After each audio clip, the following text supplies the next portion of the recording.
ಇವತ್ತು ಭಗವದ್ಗೀತಾ ಯಥಾರೂಪ ಅಧ್ಯಾಯ 1 ಶ್ಲೋಕ 21-22.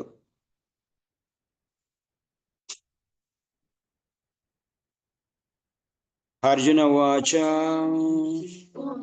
ಸೇನೆಯೋರ್ವಯೋರ್मध्ये ಸಂಸ್ಥಾಪಯ ಮೇ ಅಚ್ಯುತ ಯಾವದೇತ ನಿರೀಕ್ಷೇಹಂ ಯೋತ್ತು ಕಾಮಾನ್ ಅವಸ್ಥಿತಾನ್ ಕೈಮರ್ಯ ಸಹಯೋಧವ್ಯಂ ಅಸ್ಮಿನ್ ರಣಸಮುದ್ಯಮೇ. ಅನುವಾದ. ಅರ್ಜುನ ಹೇಳಿದ, ಏ ಅಚ್ಯುತ, ಯುದ್ಧ ಮಾಡಲು ಸನ್ನದ್ಧರಾಗಿರುವ ಇವರನ್ನು ಮತ್ತು ಈ ಘೋರ ಶಸ್ತ್ರ ಸ್ಪರ್ಧೆಯಲ್ಲಿ ನಾನು ಯಾರೊಡನೆ ಹೋರಾಡಬೇಕು ಅವರನ್ನು ನೋಡಲು ಸಾಧ್ಯವಾಗುವಂತೆ ಈ ಎರಡು ಸೈನ್ಯಗಳ ಮಧ್ಯೆ ನನ್ನ ರಥವನ್ನು ನಿಲ್ಲಿಸು.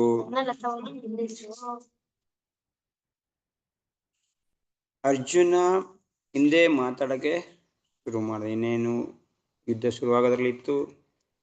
ಬಿಲ್ಗೆ ಬಾಣ ಹಾಕೊಂಡ ಹೂಡಕ್ಕೆ ಅಂತ, ಆದರೆ ಹೂಡ್ಲಿಲ್ಲ. ಕೃಷ್ಣನಿಗೆ ಮಾತು ಹೇಳ್ತಾನೆ ಅಂತ ಹೇಳಿದ್ರು. ಸೊ ಹೇಳ್ತಾ ಇದ್ದಾನೆ. ಇವಾಗ ಏನು ಹೇಳ್ತಾ ಇದ್ದಾನೆ? ಏ ಕೃಷ್ಣ, ಇಲ್ಲಿ ಯುದ್ಧ ಸನ್ನದ್ಧವಾಗಿ ಬಂದಿರೋಂಥ ಎಲ್ಲರನ್ನು ನೋಡೋಕ್ಕೆ, ಈ ಘೋರವಾಗಿರೋಂಥ ಸ್ಪರ್ಧೆಗೆ ಬಂದಿರೋಂಥ ನೋಡೋಕ್ಕೆ ನಾನು ಇವಾಗ ಇಚ್ಛೆ ಪಡ್ತೀನಿ. ಎರಡೂ ಸೈನ್ಯಗಳ ಮಧ್ಯೆ ನನ್ನ ರಥನ ನಿಲ್ಲಿಸು. ಒಬ್ರೊಬ್ಬರೊಡನೆ ಹೋರಾಡಕ್ಕೆ ಬಂದಿದ್ದೀವಲ್ಲ, ಸೊ ಇವರೆಲ್ಲರೂ ನೋಡಕ್ಕೆ ಇಚ್ಛೆ ಪಡ್ತಾ ಇದ್ದೀನಿ. ನನ್ನ ರಥನ ತಗೊಂಡೋಗಿ ಎಲ್ಲಿ ನಿಲ್ಲಿಸು? ಎರಡು ಸೈನ್ಯಗಳ ಮಧ್ಯೆ. ಸೊ ಅರ್ಜುನ ನಿಂತಿದ್ದ ಎಲ್ಲಿ? ಹಂಗಾದ್ರೆ ಎಲ್ಲಿ ನಿಂತಿದ್ದ? ಪಾಂಡವ್ರ ಕಡೆ, ಈ ಕಡೆ. ಸೊ ಕಾಣ್ತಾ ಇದ್ದಿದ್ದು ಬರೀ ಕೌರವ್ರದ್ದು ಸೈನ್ಯ ಮಾತ್ರ. ಸೊ ಇವಾಗ ಇವನು ಇಚ್ಛೆ ಪಡ್ತಾ ಇರೋದೇನು? ಎರಡು ಸೈನ್ಯಗಳು ನೋಡ್ಬೇಕು ಅಂತ. ಇವ್ರ ಸೈನ್ಯನೂ ಕೂಡ ನೋಡ್ಬೇಕು, ಅವ್ರ ಸೈನ್ಯ ನೋಡ್ಬೇಕು, ಮಧ್ಯೆ ತಗೊಂಡೋಗಿ ನಿಲ್ಸು ಅಂತ. ಸೊ ಅಂದ್ರೆ ಅರ್ಥ ಏನು? ನಾನು ಎರಡು ಸೈನ್ಯದವ್ರನ್ನು ಕೂಡ ನೋಡ್ಬೇಕು ಅಂದ್ರೆ ಹಿಂಗ್ ತಿಳ್ಕೊಂಡ್ರೆ ಅವ್ರ ಇವರು ಪಾಂಡವ್ರು ಕಾಣಿಸ್ತಾ ಇರಲ್ಲ ಅರ್ಜುನಿಗೆ, ಅಲ್ವಾ? ನೋಡಿದ್ರೆ ಹಿಂಗ್ ನೋಡ್ಬೇಕಿತ್ತು, ಎಲ್ಲರೂ ಕಾಣಿಸ್ತಾ ಇರಲಿಲ್ಲ. ಸೊ ಮಧ್ಯೆ ತಗೊಂಡೋಗಿ ನಿಲ್ಸು ಅಂತ ಹೇಳ್ತಾನೆ. ಸೊ ಕೃಷ್ಣ ಮುಂದಿನ ಶ್ಲೋಕದಲ್ಲಿ ಆ ಥರ ಮಾಡ್ತಾನೆ. ಸೊ ಇಲ್ಲಿ ನಿಲ್ಸು ಅಂತ ಅರ್ಜುನ ಹೇಳ್ತಾ ಇದ್ದಾನೆ. ಸೊ ಇದ್ರದ್ದು ವಿಷಯ ಏನು ಅಂತ ಪ್ರಭುಪಾದ ಹೇಳ್ತಾರೆ. ಏನು ಇದಕ್ಕೆ ಭಾವಾರ್ಥ ಬರೀಬೇಕು, ಏನು ಭಕ್ತಿ ಭಾವಾರ್ಥ ಯಾವ ಥರ ಇರುತ್ತೆ ಅಂತ ನೋಡಿ ಯಾವ ಥರ ಇದೆ. ಸೊ ಇಲ್ಲಿ ಸಿಂಪಲ್ ಏನೋ, ಅರ್ಜುನ ಹೇಳ್ದ, ಕೃಷ್ಣ ಆ ಥರ ಮಾಡ್ದ, ಮುಂದಕ್ಕೆ ಮಾಡ್ತಾನೆ ಕೃಷ್ಣ. ಅರ್ಜುನ ಹೇಳ್ತಾ ಇದ್ದಾನೆ. ಅರ್ಜುನ ಯಾವ ರೀತಿ ಹೇಳ್ತಾ ಇದ್ದಾನೆ? ಇಲ್ಲಿ ತುಂಬ ಮುಖ್ಯ ಆಗಿರೋ ವಿಷಯ ಚರ್ಚೆ ಏನಂತಂದ್ರೆ, ಕೃಷ್ಣ ಅರ್ಜುನ ಇಲ್ಲಿ ರಿಕ್ವೆಸ್ಟ್ ಮಾಡ್ತಾ ಇಲ್ಲ, ದಯವಿಟ್ಟು ನಿಲ್ಸು ಕೃಷ್ಣ, ನಾನು ನೋಡ್ಬೇಕು, ಆ ಥರ ಏನು ಹೇಳ್ತಾ ಇಲ್ಲ. ಏನು ಹೇಳ್ತಾ ಇದ್ದಾನೆ? ಒಂದು ರೀತಿ ಆರ್ಡ್ರ್ ಮಾಡೋ ಥರ ಹೇಳ್ತಾ ಇದ್ದಾನೆ. ಅವನಿಗೆ, ಕೃಷ್ಣನ್ಗೆ ಏನೋ ಆಜ್ಞೆ ಮಾಡೋ ಥರ, ನಾನು ಎರಡು ಸೈನ್ಯ ನಾನು ನೋಡಬೇಕು, ಮಧ್ಯಕ್ಕೆ ನಿಲ್ಸು ಅಂದರೆ. ಇಲ್ಲಿನ ಏನು ಅನ್ಕೊಂಡಿದ್ದಾನೆ ಕೃಷ್ಣನ? ಅರ್ಜುನ ಸಾರಥಿ ಅನ್ಕೊಂಡಿದ್ದಾನೆ. ಒಂದು ರೀತಿ ನಂದು ಸೇವಕ ಅಲ್ವಾ? ಸಾರಥಿ ಆದರೆ ಸೇವಕ ಅನ್ಕೊಂಡ್ಬಿಟ್ಟಿದ್ದಾನೆ. ಭಗವಂತ ಯಾರು, ಅರ್ಜುನ ಯಾರು, ಅಲ್ವಾ? ಸೊ ಇಲ್ಲಿ ಅರ್ಜುನ ಏನಂದ ಕೃಷ್ಣನ, ನಂದು ಸಾರಥಿ ಆಗಿರೋನು, ನಾನು ಹೇಳ್ದಂಗೆ ಹೇಳ್ತಾನೆ ಅನ್ನೋ ಥರ ಇದರಲ್ಲಿ ಅವನು ಹೇಳ್ತಾ ಇದ್ದಾನೆ. ಇದು ಅವನು ಹೇಳೋ ಇದರಲ್ಲಿ ಅವನು ಏನು ದಯವಿಟ್ಟು ಅಂತ ಕೇಳ್ಕೊತಾ ಇಲ್ಲ ಕೈ ಮುಗಿದು ಕೇಳ್ಕೊತಾ ಇಲ್ಲ, ಅವನು ಹೊಗಳ್ಬಿಟ್ಟು ಕೇಳ್ಕೊತಾ ಇಲ್ಲ. ಏನು ಹೇಳ್ತಾ ಇದ್ದಾನೆ? ಜಸ್ಟ್, ಏ ಅಚ್ಯುತ, ಏ ಕೃಷ್ಣ, ನೀನು ತಗೊಂಡೋಗಿ ರಥನ ನಿಲ್ಸು, ನನ್ನ ಎರಡು ಸೈನ್ಯಗಳ ಮಧ್ಯೆ ನಿಲ್ಸು ಅಂತ ಒಂಥರ ಆರ್ಡ್ರ್ ಮಾಡತ್ತಾರ. ರಿಕ್ವೆಸ್ಟ್ ಇಲ್ಲ ಇಲ್ಲಿ, ಆರ್ಡರ್ ರಿಕ್ವೆಸ್ಟ್ಗೂ ಗೊತ್ತಾ? ಆರ್ಡರ್ಗೂ ರಿಕ್ವೆಸ್ಟ್ಗೂ ಗೊತ್ತಾ? ಓಕೆಪ್ಪ, ಇವಾಗ ಇವನಿಗೆ ನೀರು ತಗೋಬ ಅಂತ ಎರಡು ವಿಧದಲ್ಲಿ ಹೇಳು.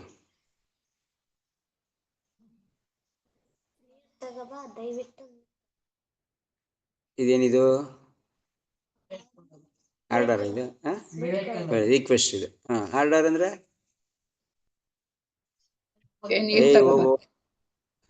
ಹೋಗೋ ನೀರು ತಗೊಂಬರೋ ನನಗೋಸ್ಕರ ತಾನೇ ಆರ್ಡರ್ ಇದೆ ಅಂದ್ರೆ. ಇದರಲ್ಲಿ ಯಾವ ಮರ್ಯಾದೆ ಇಲ್ಲ, ಏನಿಲ್ಲ. ಅವನು ನನಗಿನ್ನ ಕಡಿಮೆ ಅನ್ನೋ ಭಾವನೆ ಇರುತ್ತೆ, ಅವನು ನನ್ನ ಕೆಲಸ ಸರ್ವಿಸ್ ಮಾಡಲೇಬೇಕು ಅನ್ನೋ ಭಾವನೆ ಇರುತ್ತೆ, ಅವ್ರಿಗೆ ಮರ್ಯಾದೆ ಕೊಡ್ತಾ ಇಲ್ಲ ಅನ್ನೋದು ಭಾವನೆ ಇರುತ್ತೆ. ಇದೆಲ್ಲ ಇರುತ್ತೆ ರಿಕ್ವೆಸ್ಟಲ್ಲಿ, ಇದೆಲ್ಲ ಇರುತ್ತೆ. ಅಂದ್ರೆ ರಿಕ್ವೆಸ್ಟ್ ಅಂದ್ರೆ ಏನು ಅರ್ಥ? ದಯವಿಟ್ಟು ಅಂತಂದ್ರೆ ಅದ್ರಲ್ಲಿ ಏನಿದೆ ಅಂತ ಅರ್ಥ? ಬೇಡ್ಕೊಳ್ಳೋದು. ಅವನಿಗೆ ನಾನು ಸೇವೆ ತಗೋತಾ ಇಲ್ಲ, ಯಾವುದೋ ಒಂದು ಅವನಿಗೆ ಏನೋ ಒಂದು ನನ್ನ ಕೈಲಿ ಅದು ಆ ವಿಷಯ ಆಗ್ತಾ ಇಲ್ಲ, ದಯವಿಟ್ಟು ಅದಕ್ಕೋಸ್ಕರ ನೀ ತಗೋಬಾ ಅಂತ ಹೇಳ್ತಾ ಇರೋದು, ನೀನೇ ತಗೋಬಾ ಅಂತ ಹೇಳ್ತಾ ಇರೋದು. ಒಂಥರ ಅವ್ರಿಗೆ ಶರಣಾಗಿದ್ದ ರೀತಿ, ಅವ್ರನ್ನ ಬೇಡ್ಕೊಳ್ಳೋ ರೀತಿ ಅನ್ನೋದು ವ್ಯಕ್ತ ಆಗುತ್ತೆ. ಸೊ ಇಲ್ಲಿ ಅದನ್ನ ಆರ್ಡ್ರಿಗೂ ಮತ್ತೆ ರಿಕ್ವೆಸ್ಟ್ಗೂ ತುಂಬಾ ಇದೆ ಬೇಡ್ಕೊಳ್ಳೋ ರೀತಿಗೂ. ಸೊ ಎಲ್ಲಾ ರೀತಿಯಲ್ಲಿ ನಾವು ಸೇವಕರು ಅಂತ ತೋರ್ಸ್ಕೋಬೇಕಾದ್ರೆ ಯಾವಾಗಲೂ ರಿಕ್ವೆಸ್ಟ್ ಕೇಳ್ಕೊಬೇಕು. ನಾವು ಒಡೆಯರು ಅಂತ ಹೇಳ್ಕೊತಾ ಇದ್ರೆ ಆರ್ಡರ್, ನಿನ್ಗಿನ ಮೇಲಿರೋನು ಅಂತ. ಈ ಗುರು ಶಿಷ್ಯನ್ಗೆ ಏನು ರಿಕ್ವೆಸ್ಟ್ ಮಾಡ್ತಾನೆ? ಇಲ್ಲ, ಆರ್ಡ್ರೇ ಮಾಡೋದು. ಅದು ಮಾಡೋ, ಇದು ಮಾಡೋ, ಹೌದಾ? ಯಾಕೆಂದ್ರೆ ಗುರು ಎಲ್ಲಾ ರೀತಿಯಿಂದನೂ ಶಿಷ್ಯನ್ಗಿನ್ನ ಮೇಲಿರೋನು, ಮತ್ತೆ ಹಂಗ್ ಮಾಡಿದ್ರೇನೆ ಶಿಷ್ಯ ಕೇಳಕ್ಕಾಗೋದು. ರಿಕ್ವೆಸ್ಟ್ ಮಾಡ್ಕೊಂಡ್ರೆ, ರಿಕ್ವೆಸ್ಟ್ ಅಂತಂದ್ರೆ ಆಪೋಸಿಟ್ ಪಾರ್ಟಿ ನಿಮ್ದು ಮಾತು ಕೇಳಿದ್ರು ಕೇಳ್ಬೋದು, ಕೇಳಿದ್ರೆ ಇರ್ಬೋದು ಅಲ್ವಾ? ರಿಕ್ವೆಸ್ಟ್ ಮಾಡ್ಕೊಂಡಾಗ ರಿಕ್ವೆಸ್ಟ್ ಅಂದ್ರೆ ಅವನಿಗಿನ್ನ ಕೆಳಗಡೆನೆ ಇದೀವಿ, ಅವ್ನು ರಿಕ್ವೆಸ್ಟ್ ಮಾಡ್ಕೊತಾ ಇದೀವಿ, ಅವನು ಬೇಕಾದ್ರೆ ತರ್ಬೋದು, ಇಲ್ದೇನೂ ಇರ್ಬೋದು, ಮಾಡ್ಬೋದು. ಆದ್ರೆ ಆರ್ಡರ್ಲಿ ಆ ಥರ ಆಗೋದಿಲ್ಲ, ಅವನು ತರಲೇಬೇಕು ಅಂತ. ಯಾಕೆಂದ್ರೆ ಅವನಿಗಿನ್ನ ಕೆಳಗಡೆ ಇರ್ತಾನೆ, ಅವನ ಮಾತ ಕೇಳೋನಾಗಿರ್ತಾನೆ, ಅವ್ನು ತರಲೇಬೇಕು ಆರ್ಡರ್ ಮಾಡಿದ್ಮೇಲೆ. ಈಗ ರಾಜ ಒಂದು ಆರ್ಡರ್ ಮಾಡಿದ್ಮೇಲೆ ಒಬ್ಬನಿಗೆ ಅವನು ಅದನ್ನ ಮಾಡಿಸ್ಲೇಬೇಕು, ಕೇಳಲೇಬೇಕು, ಅವನು ವಿಧಿ ಇಲ್ಲ. ಆದ್ರೆ ರಾಜ ಅವನ ತರ ಇರೋಂಥ ರಾಜನ್ಗೆ ಏನ್ ಮಾಡ್ಬೇಕು? ಈ ತರ ಸ್ವಾಮಿ ಈ ತರ ಮಾಡ್ಕೊಡಿ ಅಂತ ಕೇಳ್ಬೇಕು. ಅವಾಗ ಅವನು ಅಪೋಸಿಟ್ ಪಾರ್ಟಿ ಮಾಡಿದ್ರು ಮಾಡ್ಬೋದು, ಅವ್ನಿಗೆ ಇಷ್ಟ ಇದ್ರು ಮಾಡ್ಬೋದು, ಕಷ್ಟ ಆದ್ರೆ ಬಿಡ್ಬೋದು. ಆರ್ಡರ್ ಹಂಗಲ್ಲ, ಮಾಡ್ಲೇಬೇಕಾಗತ್ತೆ. ಸೊ ಇಲ್ಲಿ ಅರ್ಜುನ ಆರ್ಡರ್ ಮಾಡ್ತಾ ಇದ್ದಾನೆ, ರಿಕ್ವೆಸ್ಟ್ ಮಾಡ್ತಾ ಇದ್ದಾನ? ಆರ್ಡರ್ ಮಾಡ್ತಾ ಇದ್ದಾನೆ ಅಲ್ವಾ? ಅರ್ಜುನಿಗೆ ಆರ್ಡರ್ ಮಾಡ್ತಾರನೇ ಹೇಳ್ತಾ ಇರೋದು ಇಲ್ಲಿ, ನನ್ನ ರಥನ ತಗೊಂಡೋಗಿ ನಿಲ್ಸು, ದಯವಿಟ್ಟು ನಿಲ್ಸು ಕೃಷ್ಣ ಅಂತ ಕೇಳ್ಕೊಂಡಿರೋದು ರಿಕ್ವೆಸ್ಟ್ ಆಗಿರೋದು. ಇಲ್ಲ ಆ ಥರ ಕೇಳ್ತಾ ಇದ್ದಾನ, ನಿಲ್ಸು, ಏನು ನಾನು 2 ಸೇನೆಗಳ ಮಧ್ಯೆ ರಥ, ನಾನು 2 ಸೇನೆಗಳನ್ನ ನೋಡ್ಬೇಕು, ತಗೊಂಡೋಗಿ ನಿಲ್ಸು ಅಂದ್ರು. ಏನೋ ಒಂದು ರೀತಿ ಆರ್ಡರ್ ಮಾಡ್ದಂಗೆ ಹೇಳ್ತಾರೆ. ಯಾರು ಯಾರಿಗೆ ಆರ್ಡರ್ ಮಾಡ್ಬೋದು, ಯಾರು ಕೇಳ್ತಾರೆ ಅನ್ನೋದು ಪ್ರಭುಪಾದ ಇಲ್ಲಿ ಹೇಳ್ತಾರೆ. ಸೊ ಅವನು ಎಂಥ ವ್ಯಕ್ತಿ ಆಗಿದ್ರೆ ಅವ್ನು ಕೇಳ್ತಾನೆ ಇಲ್ಲ ಅಂತ. ಸೊ ಅದ್ರ ಬಗ್ಗೆನೇ ಪ್ರಭುಪಾದ ಜಾಸ್ತಿ ಮಾತಾಡ್ತಾರೆ. ಸೊ ಇದನ್ನೇ ನೋಡಿ, ಇದಕ್ಕೆ ಏನ್ ಹೇಳ್ತಾರೆ ಗೊತ್ತಾ? ಬೇರೆ ಇದರಲ್ಲಿ ನಾ ಕೇಳಿರೋ ಭಾವಾರ್ಥದಲ್ಲಿ ನಾನು ಕೇಳಿರೋ ಪರ್ಪಟ್ ಇದಕ್ಕೆ ವ್ಯಾಖ್ಯಾನ ಕೇಳಿರೋದ್ರಲ್ಲಿ ಅರ್ಜುನಿಗೆ ಅಹಂಕಾರ ಬತ್ತು, ಅರ್ಜುನಿಗೆ ನಾನೇ ಇದು ಅನ್ನೋ ಥರ ಅಹಂಕಾರ ಬತ್ತು, ಅದಕ್ಕೆ ಆ ಥರ ಹೇಳ್ದ ಅಂತ ಪ್ರಭುಪಾದ್ ಬರೀತಾರೆ. ಅರ್ಜುನಿಗೆ ಅಹಂಕಾರದ ವಿಷಯನ ಮಾತಾಡಿಲ್ಲ ಇಲ್ಲಿ. ಏನ್ ಹೇಳ್ತಾರೆ? ಅವನಿಗೆ ಭಗವಂತನ ಮೇಲೆ ಅಷ್ಟೊಂದು ಪ್ರೀತಿ ಇತ್ತು, ಆರ್ಡರ್ ಮಾಡ್ತಾವನೆ ಅಂತ. ಅದನ್ನ ಕೃಷ್ಣ ಯಾವ ಥರ ತಗೊಂಡ? ಅರ್ಜುನಿಗೆ ಅಹಂಕಾರ ಬತ್ತು ಅಂತ ತಗೊಂಡಿಲ್ಲ. ಯಾವ ಥರ ತಗೊಂಡ? ನನ್ನ ಭಕ್ತನೇ ನನಗೆ ಆರ್ಡರ್ ಮಾಡ್ತಾವ, ನನ್ಗೆ ಇನ್ನೂ ಖುಷಿ ಆಗ್ತಾ ಇದೆ. ಅಕಸ್ಮಾತ್ ಅರ್ಜುನಿಗೆ ಅಹಂಕಾರ ಬಂದಿದ್ರೆ ಕೃಷ್ಣ ಖುಷಿ ಆಗದ? ಇಲ್ಲ. ಇಲ್ಲಿ ಪ್ರಭುಪಾದ್ ಬರೀತಾ ಇರೋದೇನೋ, ಅರ್ಜುನ ನನ್ಗೆ ಆರ್ಡರ್ ಮಾಡ್ತಾ ಇದ್ದಾನೆ ಅಂದ್ರೆ ಅವ್ನಿಗೆ ಇನ್ನೂ ಖುಷಿ ಆಯ್ತಂತೆ. ಈ ಅಹಂಕಾರ ಬಂದಿದೆ ಅಂತ ಆಗಿದ್ರೆ ಅವ್ನು ತಗೊಂಡೋಗಿ ನಿಲ್ಲಿಸ್ತಿರ್ಲಿಲ್ಲ 2 ಸೇನೆಗಳ ಮಧ್ಯ.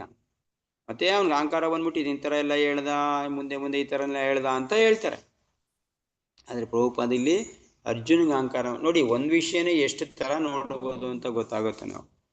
ಸೊ ನಾವು ಎಲ್ಲ ವಿಷಯನೂ ಭಕ್ತಿ ಮುಖಾಂತರ ನೋಡ್ಬೇಕು. ಇಲ್ಲಿ ಅರ್ಜುನಿಗೆ ಅಹಂಕಾರ ಬಂದಿದ್ದಲ್ಲ, ಅವನು ಕೃಷ್ಣನ ಅಷ್ಟೊಂದು ಸ್ನೇಹಿತ ಅನ್ಕೊಂಡು, ಅಷ್ಟೊಂದು ಆಪ್ತ ಅನ್ಕೊಂಡು, ನನ್ನ ಗೆಳೆಯ ಅನ್ಕೊಂಡು ಅವನಿಗೆ ಆರ್ಡರ್ ಮಾಡೋ ಥರ ಮಾಡ್ತಾ ಇದ್ದಾನೆ. ಸದ್ಯಕ್ಕೆ ಅಟ್ಲೀಸ್ಟ್ ಅರ್ಜುನಿಗೂ ಇಲ್ಲಿ ಭಗವಂತನ ಅವನ ಪೊಸಿಷನ್ ಗೊತ್ತಿದ್ರು ಕೂಡ ಏನ್ ಕೃಷ್ಣ ಹೇಳ್ತಾನೆ ಆ ಲೆವೆಲಲ್ಲಿ ಗೊತ್ತಿರಲಿಲ್ಲ.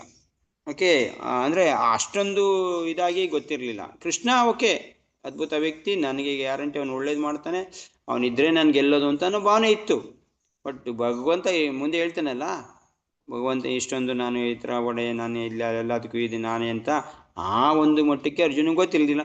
ಅದಕ್ಕೆ ಅವನು ಅದಕ್ಕೆ ಅವನು ಆರ್ಡರ್ ಮಾಡೋ ಥರನೇ ಮಾಡ್ತಾ ಇದ್ದಾನೆ. ಇಲ್ಲಿ ಆರ್ಡರ್ ಮಾಡ್ದ, ಬಟ್ ಅಹಂಕಾರ ಇತ್ತು ಅನ್ನೋದು ಅಷ್ಟಾಗಿ ಇಲ್ಲಿ ಪ್ರಭುಪಾದ ಹೇಳಿಲ್ಲ. ನಾವು ಅದನ್ನ ತಿಳ್ಕೊಬೇಕಾಗಿಲ್ಲ, ಅರ್ಜುನಿಗೆ ಅಹಂಕಾರ ಇತ್ತು ಅಂತ. ಯಾಕೆಂದ್ರೆ ಮುಂದೆನೂ ಕೂಡ ನೋಡುವಾಗ ಅರ್ಜುನ ಅಹಂಕಾರ ಇದ್ರೆ ಇದಕ್ಕೂ ಅವನು ಹೇಳ್ತಿರ್ಲಿಲ್ಲ. ಅದೇ ಅಹಂಕಾರ ಇದ್ದವನು ದುರ್ಯೋಧನ ಯಾವ ಥರ ಮಾಡ್ದ ಅಲ್ಲಿ, ಅದೇನಾಗಲಿ ಮುಂದೆ ಅರ್ಜುನ ಆಲ್ಮೋಸ್ಟ್ ಅಳ ಥರನೇ ದುಃಖ ವ್ಯಕ್ತಪಡಿಸ್ತಾ ಇದ್ದಾನೆ. ಇಲ್ಲ ಅಹಂಕಾರದ ಪ್ರಶ್ನೆ ಎಲ್ಲಿ ಬಂತು? ಅಹಂಕಾರದ ಹೇಳ್ತಿದ್ನ ಅವನು? ಅಳ ಥರ ಪೊಸಿಷನ್ ಬರೋದು ಅವನಿಗೆ ಇಲ್ಲ. ಏನೋ ಬೇರೆ ಥರನೇ ಹೇಳ್ಕೊತಿ, ಇಲ್ಲ ನಾನು ಮಾಡ್ತೀನಿ ಕೃಷ್ಣ ಬಿಡು, ನೀನು ಇರೋ ಸುಮ್ಮನೆ ನನ್ನ ಜೊತೆಲಿ, ಹಂಗೆ ಹಿಂಗೆ ಏನೋ ಹೇಳ್ಕೊಳ್ತಿತ್ತು. ಆದ್ರೆ ಅವನು ಆ ಥರ ಹೇಳ್ತಾರೆ, ರಿಕ್ವೆಸ್ಟ್ ಮಾಡಿ ನನ್ನ ಕೈಲಿ ಆಗೋದಿಲ್ಲ ಕೃಷ್ಣ ಅಂತ ಹೇಳ್ತಾ ಇದ್ದಾನೆ. ಅಂದ್ರೆ ಅರ್ಥ ಇಲ್ಲಿ ಅಹಂಕಾರನ ಪಡ್ತಾ ಇದ್ದಾನೆ ಅವನು. ಸೊ ಇಲ್ಲಿ ನಿಲ್ಸು ಅಂತ. ಈ ಸದ್ಯದ ಪೊಸಿಷನಲ್ಲಿ ಅರ್ಜುನಿಗೆ ಅಷ್ಟೊಂದು ಇನ್ನೂ ಇದು ಬಂದಿಲ್ಲ. ಯಾವಾಗ ಅವ್ರನ್ನ ನೋಡ್ತಾನೋ ಅವ್ರನ್ನ ಆ ದೃಷ್ಟಿಯಿಂದ ನೋಡ್ತಾ, ಕರುಣೆ ದೃಷ್ಟಿಯಿಂದ ನೋಡ್ತಾನೋ, ಕರುಣೆ ಬರುತ್ತೋ, ಅವಾಗ ಅವನಿಗೆ ಸ್ವಲ್ಪ ಮನಸ್ಸು ಪೂರ್ತಿ ಇದಾಗ್ಬಿಡುತ್ತೆ. ಏನೋ ಇನ್ನೊಬ್ಬರ ಮೇಲೆ ಕರುಣೆ ತೋರೋದು, ಇವ್ರು ಇಲ್ಲ ಅಂದ್ರೆ ಬದುಕಕ್ಕಾಗಲ್ಲ ಅನ್ನೋದು ದೇಹದ ಪ್ರಜ್ಞೆ ಪೂರ್ಣ ಬಂದ್ಬಿಡುತ್ತೆ. ಇಲ್ಲಿ ಪೊಸಿಷನ್ಗೆ ಅವನಿಗೆ ಏನಾಯ್ತು, ಕೃಷ್ಣಗೆ ಒಂದು ರೀತಿ ಆರ್ಡರ್ ಮಾಡೋ ಥರನೇ ಮಾಡ್ತಾ ಇದ್ದಾನೆ. ಸೊ ಪ್ರಭುಪಾದ ಹೇಳ್ತಾರೆ ನೋಡಿ ಅರ್ಥ. ಶ್ರೀಕೃಷ್ಣನು ದೇವೋತ್ತಮ ಪರಮಪುರುಷನ ಆದರೂ ತನ್ನ ಅವಾಜ್ಯ ಕರುಣೆಯಿಂದ ಆತನು ತನ್ನ ಗೆಳೆಯನ ಸೇವೆಯಲ್ಲಿ ತೊಡಗಿದ್ದನು. ಕೃಷ್ಣ ಯಾರು? ಭಗವಂತ, ದೇವೋತ್ತಮ ಪರಮಪುರುಷ ಅಲ್ವಾ. ಎಲ್ಲದಕ್ಕೂ ಒಡೆಯ, ಅನಂತ ಕೋಟಿ ಬ್ರಹ್ಮಾಂಡಕ್ಕೇನೆ ನಾಯಕ ಆಗಿರೋಂಥವನು. ಅನಂತ ಕೋಟಿ ಬ್ರಹ್ಮಾಂಡ ಒಂದು ಬರೀ ಒಂದು ಕಣ್ ಸನ್ನೆಯಲ್ಲಿ ನಡೀತಾ ಇದ್ದಾವೆ. ಈ ಥರ ವ್ಯಕ್ತಿ ಬರೀ ಜಸ್ಟ್ ಅನಂತ ಕೋಟಿ ಬ್ರಹ್ಮಾಂಡ ಅಂತ ಹೇಳ್ಬಿಡ್ಬೋದು ನಾವು. ನಮ್ಮ ಬರೀ ಊರಲ್ಲಿ ನಮ್ಮ ಕಡೆನೆ ತಗೊಳ್ಳಿ, ಎಷ್ಟೊಂದು ಕಾರ್ಯ ನಡೀತಾ ಇದ್ದಾವೆ, ಏನೆಲ್ಲ ನಡೀತಾ ಇದ್ದಾವೆ. ಸೊ ಇನ್ನು ಬರೀ ಒಂದು ಇದು ಅಂತಂದ್ಮೇಲೆ ಒಂದು ದೇಶದಲ್ಲಿ ಹೆಂಗ್ ನಡೀತದೆ, ಒಂದು ಭೂಮಿ ಮೇಲೆ ಹೆಂಗ್ ನಡೀತದೆ, ಒಂದು ಬ್ರಹ್ಮಾಂಡದಲ್ಲಿ ಹೆಂಗ್ ನಡಿಬೋದು, ಎಲ್ಲಾ ಬ್ರಹ್ಮಾಂಡದಲ್ಲಿ ಹೆಂಗ್ ನಡೀಬೋದು, ಇದೆಲ್ಲ ಸೇರ್ಕೊಂಡ್ರೆ ಏನೆಲ್ಲ ನಡೀತಾ ಇದೆ ಅದೆಲ್ಲನೂ ಬರೀ ಅವ್ನ ಕಣ್ಸನೆಯಿಂದ ಬರೀ ಒಂದು ನೋಟದಿಂದನೇ ಮಾಡ್ತಾ ಇದ್ದಾನೆ ಅಂತಂದ್ಮೇಲೆ ಭಗವಂತ ಇನ್ ಎಷ್ಟು ದೊಡ್ಡವನಿರ್ಬೋದು. ಅವನು ಅಂತವನು ಅವಾಜ್ಯ ಕರುಣೆ, ಕಾರಣ ಇಲ್ದಿರೋಂಥ ಕರುಣೆ ತೋರಿಸ್ತಾ ಇದ್ದಾನೆ ಅರ್ಜುನ ಮೇಲೆ. ಆತನ ಗೆಳೆಯ ಸ್ನೇಹಿತ ಕೃಷ್ಣ, ಒಂದು ಭಕ್ತ ಆಗಿರೋನ್ ಮೇಲೆ ಅವನ ಸೇವೆಯಲ್ಲಿ ತೊಡಗಿದ್ದಾನೆ ಇವಾಗ. ಸೊ ನೋಡಿ, ಕೃಷ್ಣ ಒಂದ್ಸರಿ ನಾನು ಸೇವೆ ಮಾಡೋಕ್ಕೆ ಅಂತ ಒಪ್ಕೊಂಡ್ಮೇಲೆ ಅವನು ಅಹಂಕಾರನಾರ ತೋರ್ಲಿ, ಅರ್ಜುನ ಅವನಿಗೆ ಇದನ್ನಾರ ಮಾಡಲಿ, ಅವಮಾನ ಮಾಡಲಿ, ಅವನ ಸೇವೆ ಮಾಡಲೇಬೇಕು. ಒಂದ್ಸರಿ ಒಪ್ಕೊಂಡಾಗಿದೆ. ನಾವು ಯಾವ ರೀತಿ ಗುರುನ ಒಂದ್ಸರಿ ಒಪ್ಕೊಂಡ್ಮೇಲೆ ಗುರು ಯಾವ ಥರ ಹೇಳ್ತಾನೆ ಕೇಳಲೇಬೇಕಲ್ಲ, ಆ ಥರ ಇಲ್ಲಿ ಅರ್ಜುನ ಒಂದ್ಸರಿ ಒಪ್ಕೊಂಡಿದ್ದಾನೆ. ಕೃಷ್ಣ ಒಪ್ಕೊಂಡ್ಬಿಟ್ಟಿದ್ದಾನೆ ನಾನು ಗೆಳೆಯ ಅಂತ. ಇನ್ನು ಗುರು ಸ್ಥಾನಕ್ಕೆ ಹೋಗಿಲ್ಲ, ಅವಾಗ ಬೇರೆ ಚೇಂಜ್ ಆಗುತ್ತೆ ಮಾತು. ಇವಾಗ ಅವನು ಗೆಳೆಯ ಅಂತ ಒಪ್ಕೊಂಡ್ಬಿಟ್ಟಿದ್ದಾನೆ, ನಾನು ನಿಂಗೆ ಸಹಾಯ ಮಾಡ್ತೀನಿ ಅಂತ ಹೇಳ್ಬಿಟ್ಟಿದ್ದಾನೆ. ಈವನ್ ನೋಡಿ, ಕೃಷ್ಣ ನಾವು ಶರಣಾದ್ಮೇಲೆ ನಮ್ಗೆ ಕಾಪಾಡ್ತಾನೆ ಅಂತ ನೀವು ಇಲ್ಲ. ಇಲ್ಲಿ ಅರ್ಜುನ ಶರಣಾಗಿದ್ದಾನ ಪೂರ್ತಿ? ಇಲ್ಲ. ನಾರ್ಮಲ್ ಆಗಿ ಅವನ ಗೆಳೆಯ ಅಂತ ಒಪ್ಕೊಂಡಿದ್ದಾನೆ. ನಾರ್ಮಲ್ ಆಗಿ ಅವನು ನಂದು ಹಿತೈಷಿ, ನನಗೆ ಎಲ್ಲ ಒಳ್ಳೇದು ಮಾಡ್ತಾನೆ ಅನ್ನೋ ಭಾವನೆಯಲ್ಲಿ ಅರ್ಜುನ ಇದ್ದಾನೆ. ಕೃಷ್ಣಂಗೆ ಇನ್ನೂ ಶರಣಾಗಿಲ್ಲ. ಮುಂದೆ ತಾನೇ ಶರಣಾಗೋದು, ಇನ್ನೂ ಶರಣಾಗಿಲ್ಲ.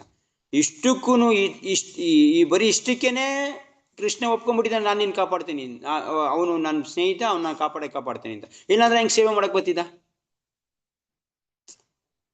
ಜಸ್ಟ್ ಅವನು ಏನೋ ಬರೀ ಅವನು ಸ್ನೇಹಿತ ಅನ್ಕೊಂಡಿದ್ರಿಂದನೇ, ಅವನ ಮೇಲೆ ವಿಶ್ವಾಸ ಇಟ್ಟಿದ್ರಿಂದನೇ ಕೃಷ್ಣ ಕಾಪಾಡಕ್ಕೆ ಶುರು ಮಾಡ್ತಾನೆ. ಶರಣಾಗತಿ ಲೆವೆಲ್ ಬೇಡ, ಶರಣಾಗತಿ ಲೆವೆಲ್ಗೆ ಹೋದ್ರೆ ತುಂಬಾ ಬೇರೆ ತರ ಕಾಪಾಡ್ತಾನೆ ಕೃಷ್ಣ. ಇನ್ನೂ ಹೈ ಲೆವೆಲ್ ಅಲ್ಲಿಗೆ ಒಂದು ಚೂರು ಏನಾಗಬಾರ್ದು ಅವನಿಗೆ ಆ ಥರ.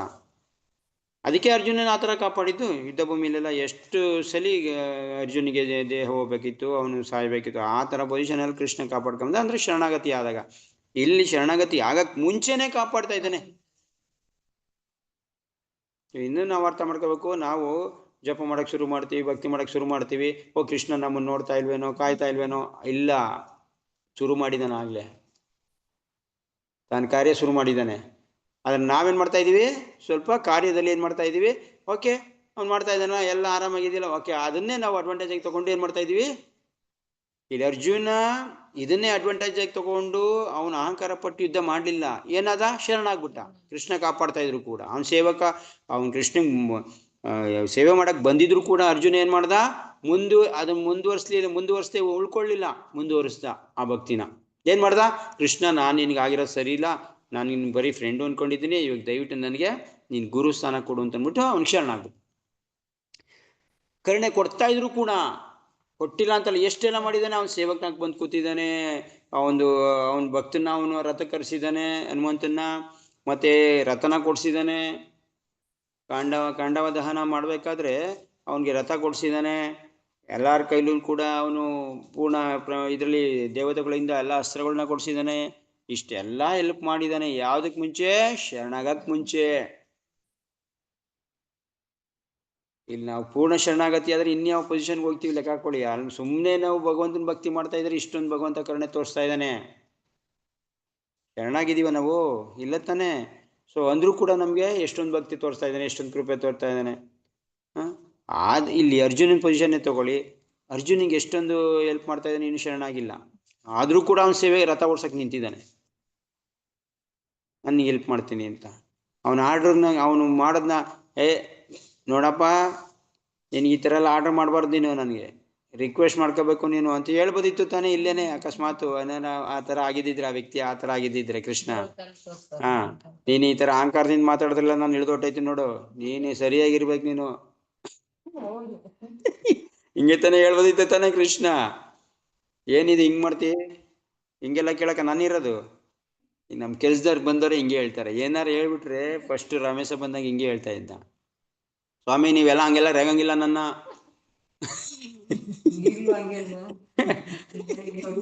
ಹಾ, ಒಂದು ಚೂರು ಏನೇ ಹೆಚ್ಚು ಕಡಿಮೆ ಮಾಡಿದ್ರೆ ಹಂಗೆ ರೇಗ್ತಾರೆ.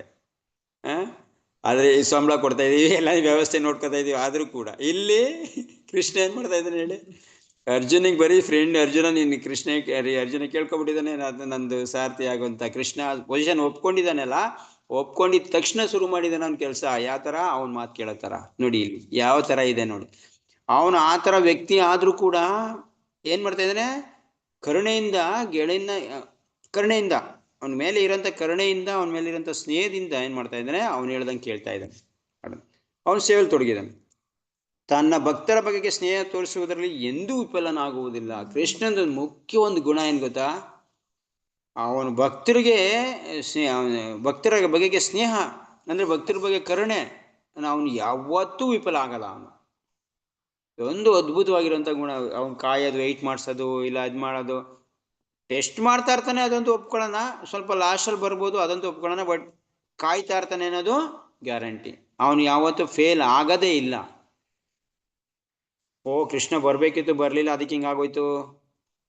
ನೀವು ಅಕಸ್ಮಾತ್ ಎಷ್ಟು ಮಟ್ಟಿಗೆ ಅವನ ನೆನ್ಸ್ಕೊತಾ ಇರ್ತಾರೋ ಅಷ್ಟು ಮಟ್ಟಿಗೆ ಅವನು ಬಂದು, ಇದಂತೂ ಇದೆ, ಓ ನಾನ್ ಏನು ಮಾಡ್ಲಿಲ್ಲ ಅಂತಂದ್ರೂ ಬರ್ಬೇಕು ಅವನು, ಇದಾಗೋದಿಲ್ಲ. ಇದಕ್ಕಿಂತ ಮುಂಚೆ ಅರ್ಜುನ ಎಷ್ಟೊಂದು ಕೃಷ್ಣನ ಬಗ್ಗೆ ನಂಬಿಕೆ ಇತ್ತು, ಎಷ್ಟೊಂದು ಅವನ ಮೇಲೆ ವಿಶ್ವಾಸ ಇತ್ತು. ಸೊ ಅವನ ವಿಶ್ವಾಸ ಇದ್ದಿದ್ದರಿಂದ ತಾನೇ ಅವನು ಬರೀ ಅವನ ಮಾತಿಗೋಸ್ಕರನೇ ಆಯ್ತು ನಿಮ್ಮ ಹೇಳ್ದಂಗೆ ಕೇಳ್ತೀನಿ ಅಂತ ಒಪ್ಕೊಂಡ, ಬರೀ 30 ನಿಮಿಷದ ಪ್ರವಚನದಲ್ಲಿ. ಸೊ ಅಂದ್ರೆ ವಿಫಲ ಯಾವುದೇ ಕಾರಣಕ್ಕೂ ಆಗಲ್ಲ ಕೃಷ್ಣ. ಒಂದ್ಸರಿ ಮಾತು ಕೊಟ್ಟ ಅಂದ್ರೆ ಮುಗಿದೋಯ್ತು. ಆದ್ದರಿಂದ ಇಲ್ಲಿ ಆತನನ್ನು ಅಚ್ಯುತ ಎಂದು ಸಂಬೋಧಿಸಿ. ಯಾಕೆ ಅರ್ಜುನ ಇಲ್ಲಿ ನಾನು ಏನೋ ಆರ್ಡರ್ ಮಾಡ್ತಾ ಇದ್ದೀನಿ ಪರವಾಗಿಲ್ಲ, ಆದ್ರೆ ಅಚ್ಯುತ ನೀನು. ಅಚ್ಯುತ ಅಂದ್ರೆ ಚ್ಯುತಿ ಇಲ್ದೇ ಇರೋನು. ಚ್ಯುತಿ ಇಲ್ದೇ ಇರೋನು ಅಂದ್ರೆ ಕಳಂಕ ಇಲ್ದೇ ಇರೋನು, ದೋಷ ಇಲ್ದೇ ಇರೋನು ಅಂತ ಅರ್ಥ. ನೀ ಯಾಕೆ ದೋಷ ಇಲ್ದೇ ಇರೋನು, ನೀನು ಇವಾಗ ನಾನು ಆರ್ಡರ್ ಮಾಡ್ತಾ ಇದ್ದೀನಿ, ನೀನು ಆ ಮಾತನ್ನ ಕೇಳದೆ ಇರೋನಲ್ಲ ನೀನು. ದೋಷ ಇಲ್ಲ ನಿನ್ನಲ್ಲಿ, ನಾನು ಹೇಳ್ದಂಗೆ ಕೇಳ್ತೀಯ ಅಂದ್ರೆ ನಾನು ಹೇಳ್ದಂಗೆ ನಿನ್ನ ಇದು ಮಾಡ್ತೀಯಾ, ದೋಷ ಇಲ್ದೇ ಇರೋನು ನೀನಂದ್ರೆ ಯಾವುದೇ ಕಾರಣಕ್ಕೂ ನನ್ನ ಮಾತು ತೆಗ್ದಾಕಲ್ಲ, ನಿನ್ನ ನಿಲ್ಸಿಯ ಅಂತ ಆ ಒಂದು ಬೇಡಿಕೆಗೋಸ್ಕರ ನೋಡಿ ಅರ್ಜುನ ಇಲ್ಲಿ ಆರ್ಡರ್ ಮಾಡ್ತಾ ಇದ್ರು ಕೂಡ ಯಾವ ಮಾತು ಹೇಳ್ತಾನೆ, ನೀನು ಕಳಂಕ ಇಲ್ದೇನಂತ ವ್ಯಕ್ತಿ. ಹಂಗೆ ಹೇಳಿದಕ್ಕೆ ಮುಗಿದು ಕರ್ಗೋದ ಕೃಷ್ಣ. ಯಾವಾಗ ಓ ಅರ್ಜುನ ಬಂದು ಆದ್ರೆ ಆರ್ಡರ್ ಮಾಡ್ತಾವನೆ. ಯಾವನಾರು ಹೊಗಳ್ಬಿಟ್ಟು ಈ ಥರ ಮಾಡು ಅಂತಂದ್ರೆ ಫಸ್ಟ್ ಹೊಗಳೋದು, ಅವ್ರಿಗಾರ ನೀನು ಹಿಂಗೆ ಹಂಗೆ ಅಂತ ಹೊಗಳೋದು. ನೀನು ಈ ಕೆಲಸ ಮಾಡ್ಕೊಡ್ಬೇಕಂದ್ರೆ ಓಹೋ ಹೊಗಳ್ಬಿಟ್ಟು ನಾನು ಅಟ್ಟೆ ಕೆಲ್ಸ್ಬಿಟ್ಟು ಈ ಥರ ಕೆಲಸ ಮಾಡಿಸ್ಕೊತಿದ್ದೀನಿ ನೀನು ಅಂತ ಹೇಳ್ತಾ ಇರ್ತಾನೆ. ಆದರೆ ಇಲ್ಲಿ ಅರ್ಜುನ ಆ ಥರ ಮಾಡ್ತಾ ಇಲ್ಲ. ಅವನು ಅರ್ಜುನ ಈ ಥರ ಹೇಳಿಲ್ಲ ಅಂದ್ರೂ ಕೂಡ, ಅಚ್ಯುತ ಅಂತ ಹೇಳಿಲ್ಲ ಅಂದ್ರೂ ಕೂಡ ಮಾಡ್ತಿದ್ದ ಕೃಷ್ಣ, ಅದರಲ್ಲಿ ಯಾವುದೇ ಡೌಟ್ ಇಲ್ಲ. ಸೊ ಆದರೂ ಕೂಡ ಅವನು ಅರ್ಜುನನ ಭಾವನೆ ಯಾವ ಥರ ಇದೆ ಇಲ್ಲೇ ತಿಳ್ಕೊಬೋದು. ಅಕಸ್ಮಾತ್ ಅರ್ಜುನಿಗೆ ಅಹಂಕಾರ ಬರ್ತಂದ್ರೆ ಅಚ್ಯುತ ಅಂತ ಹೇಳ್ತಿರ್ಲಿಲ್ಲ ಅವನು. ಅರ್ಜುನಿಗೆ ಅಹಂಕಾರ ಇರಲಿಲ್ಲ, ಬೇರೆ ಅರ್ಜುನಿಗೆ ಇದ್ದಿದ್ದೇ ಏನೋ ಕೃಷ್ಣನಿಗೆ ಒಂದು ರೀತಿ ಹೇಳ್ಬೇಕು ಅಷ್ಟೇ, ಹೇಳ್ತಾ ಇದ್ದಾನೆ. ಅದು ಅಹಂಕಾರದಿಂದ ಹೇಳ್ತಾ ಇಲ್ಲ, ಅವನು ಅವನ ಮೇಲಿದ್ದಂಥ ಸ್ನೇಹದ ಭಾವನೆಯಿಂದ ಹೇಳ್ತಾ ಇರೋದಂತಾನೆ ಅರ್ಥ ಮಾಡ್ಕೋಬೋದು. ಹೀಗೆ ನಡೆದುಕೊಳ್ಳಲು ಅವನು ಹಿಂಜರಿಯಲಿಲ್ಲವಾದ್ದರಿಂದ ಆತನನ್ನು ಅಚ್ಯುತ ಎಂದು ಸಂಬೋಧಿಸಿದೆ. ತನ್ನ ಭಕ್ತನಿಗಾಗಿ ಸಾರಥ್ಯ ಸ್ಥಾನವನ್ನು ಒಪ್ಪಿಕೊಂಡಿದ್ದರೂ ಅವನ ಸರ್ವೋಚ್ಚ ಸ್ಥಾನಕ್ಕೆ ಎದುರಿಲ್ಲ. ಅವನು ಸಾರಥಿ ಆಗ್ಬಿಟ್ಟ ಅಂತ ಅಂದ್ಬಿಟ್ಟು ಅವನು ಕೃಷ್ಣ ಸ್ಥಾನದಿಂದ ಬಿದ್ದೋಗಿದ್ದಾನ, ಅವನಿಗೆಲ್ಲ ಶಕ್ತಿ ಒಟ್ಟೋಯ್ತಾ? ಇಲ್ಲ. ಅವನು ಸಾರಥಿ ಆದರೂ ಕೂಡ ಅವನಿಗೆ ಅವನ ಸ್ಥಾನಕ್ಕೆ ಯಾವುದೇ ಚ್ಯುತಿ ಇಲ್ಲ, ಅವನ ಸ್ಥಾನದಿಂದ ಬಿದ್ದೋಗಿಲ್ಲ ಅವನು. ನಾವು ಅನ್ಕೋತೀವೇನಿ ಹೇಳಿ, ನಾವು ಅಕಸ್ಮಾತ್ ನಮ್ಮ ಪೊಸಿಷನಲ್ಲೇ ಹೆಂಗೆ, ನಾವು ಸಾರಥಿ ಆಗಿದ ತಕ್ಷಣ ನಮ್ದು ಸ್ಥಾನ ಏನೇ ಇರಲಿ ನಾವು ಕೆಳಗಡೆ ಬಂದ್ಬಿಡ್ತೀವಿ. ನಮ್ಮಲ್ಲಿರೋಂಥ ಪವರ್ ಎಲ್ಲ ಅವನಿಗೆ, ನಮ್ಮಲ್ಲಿರೋಂಥ ಶಕ್ತಿಯನ್ನು ಬೇಕಾದ್ರೆ ಕಳ್ಕೊಳ್ಳೋಂಥ ಪೊಸಿಷನ್ ಇರುತ್ತೆ. ಸೊ ಇದೆಲ್ಲ ಆಗತ್ತೆ. ಆದರೆ ಕೃಷ್ಣಂದು ಇದರಲ್ಲಿ ಹಂಗಲ್ಲ, ಅವನು ಸರ್ವೋಚ್ಚ ವ್ಯಕ್ತಿ ಅಂತಂದ್ಮೇಲೆ ಅವನು ಸರ್ವೋಚ್ಚ ವ್ಯಕ್ತಿನೇ. ಸೊ ಅವನು ಯಾವುದೇ ಪೊಸಿಷನ್ ಒಪ್ಕೊಳ್ಳಿ, ಅವನು ಇದಾಗ್ಲಿ ಪರವಾಗಿಲ್ಲ, ಏನು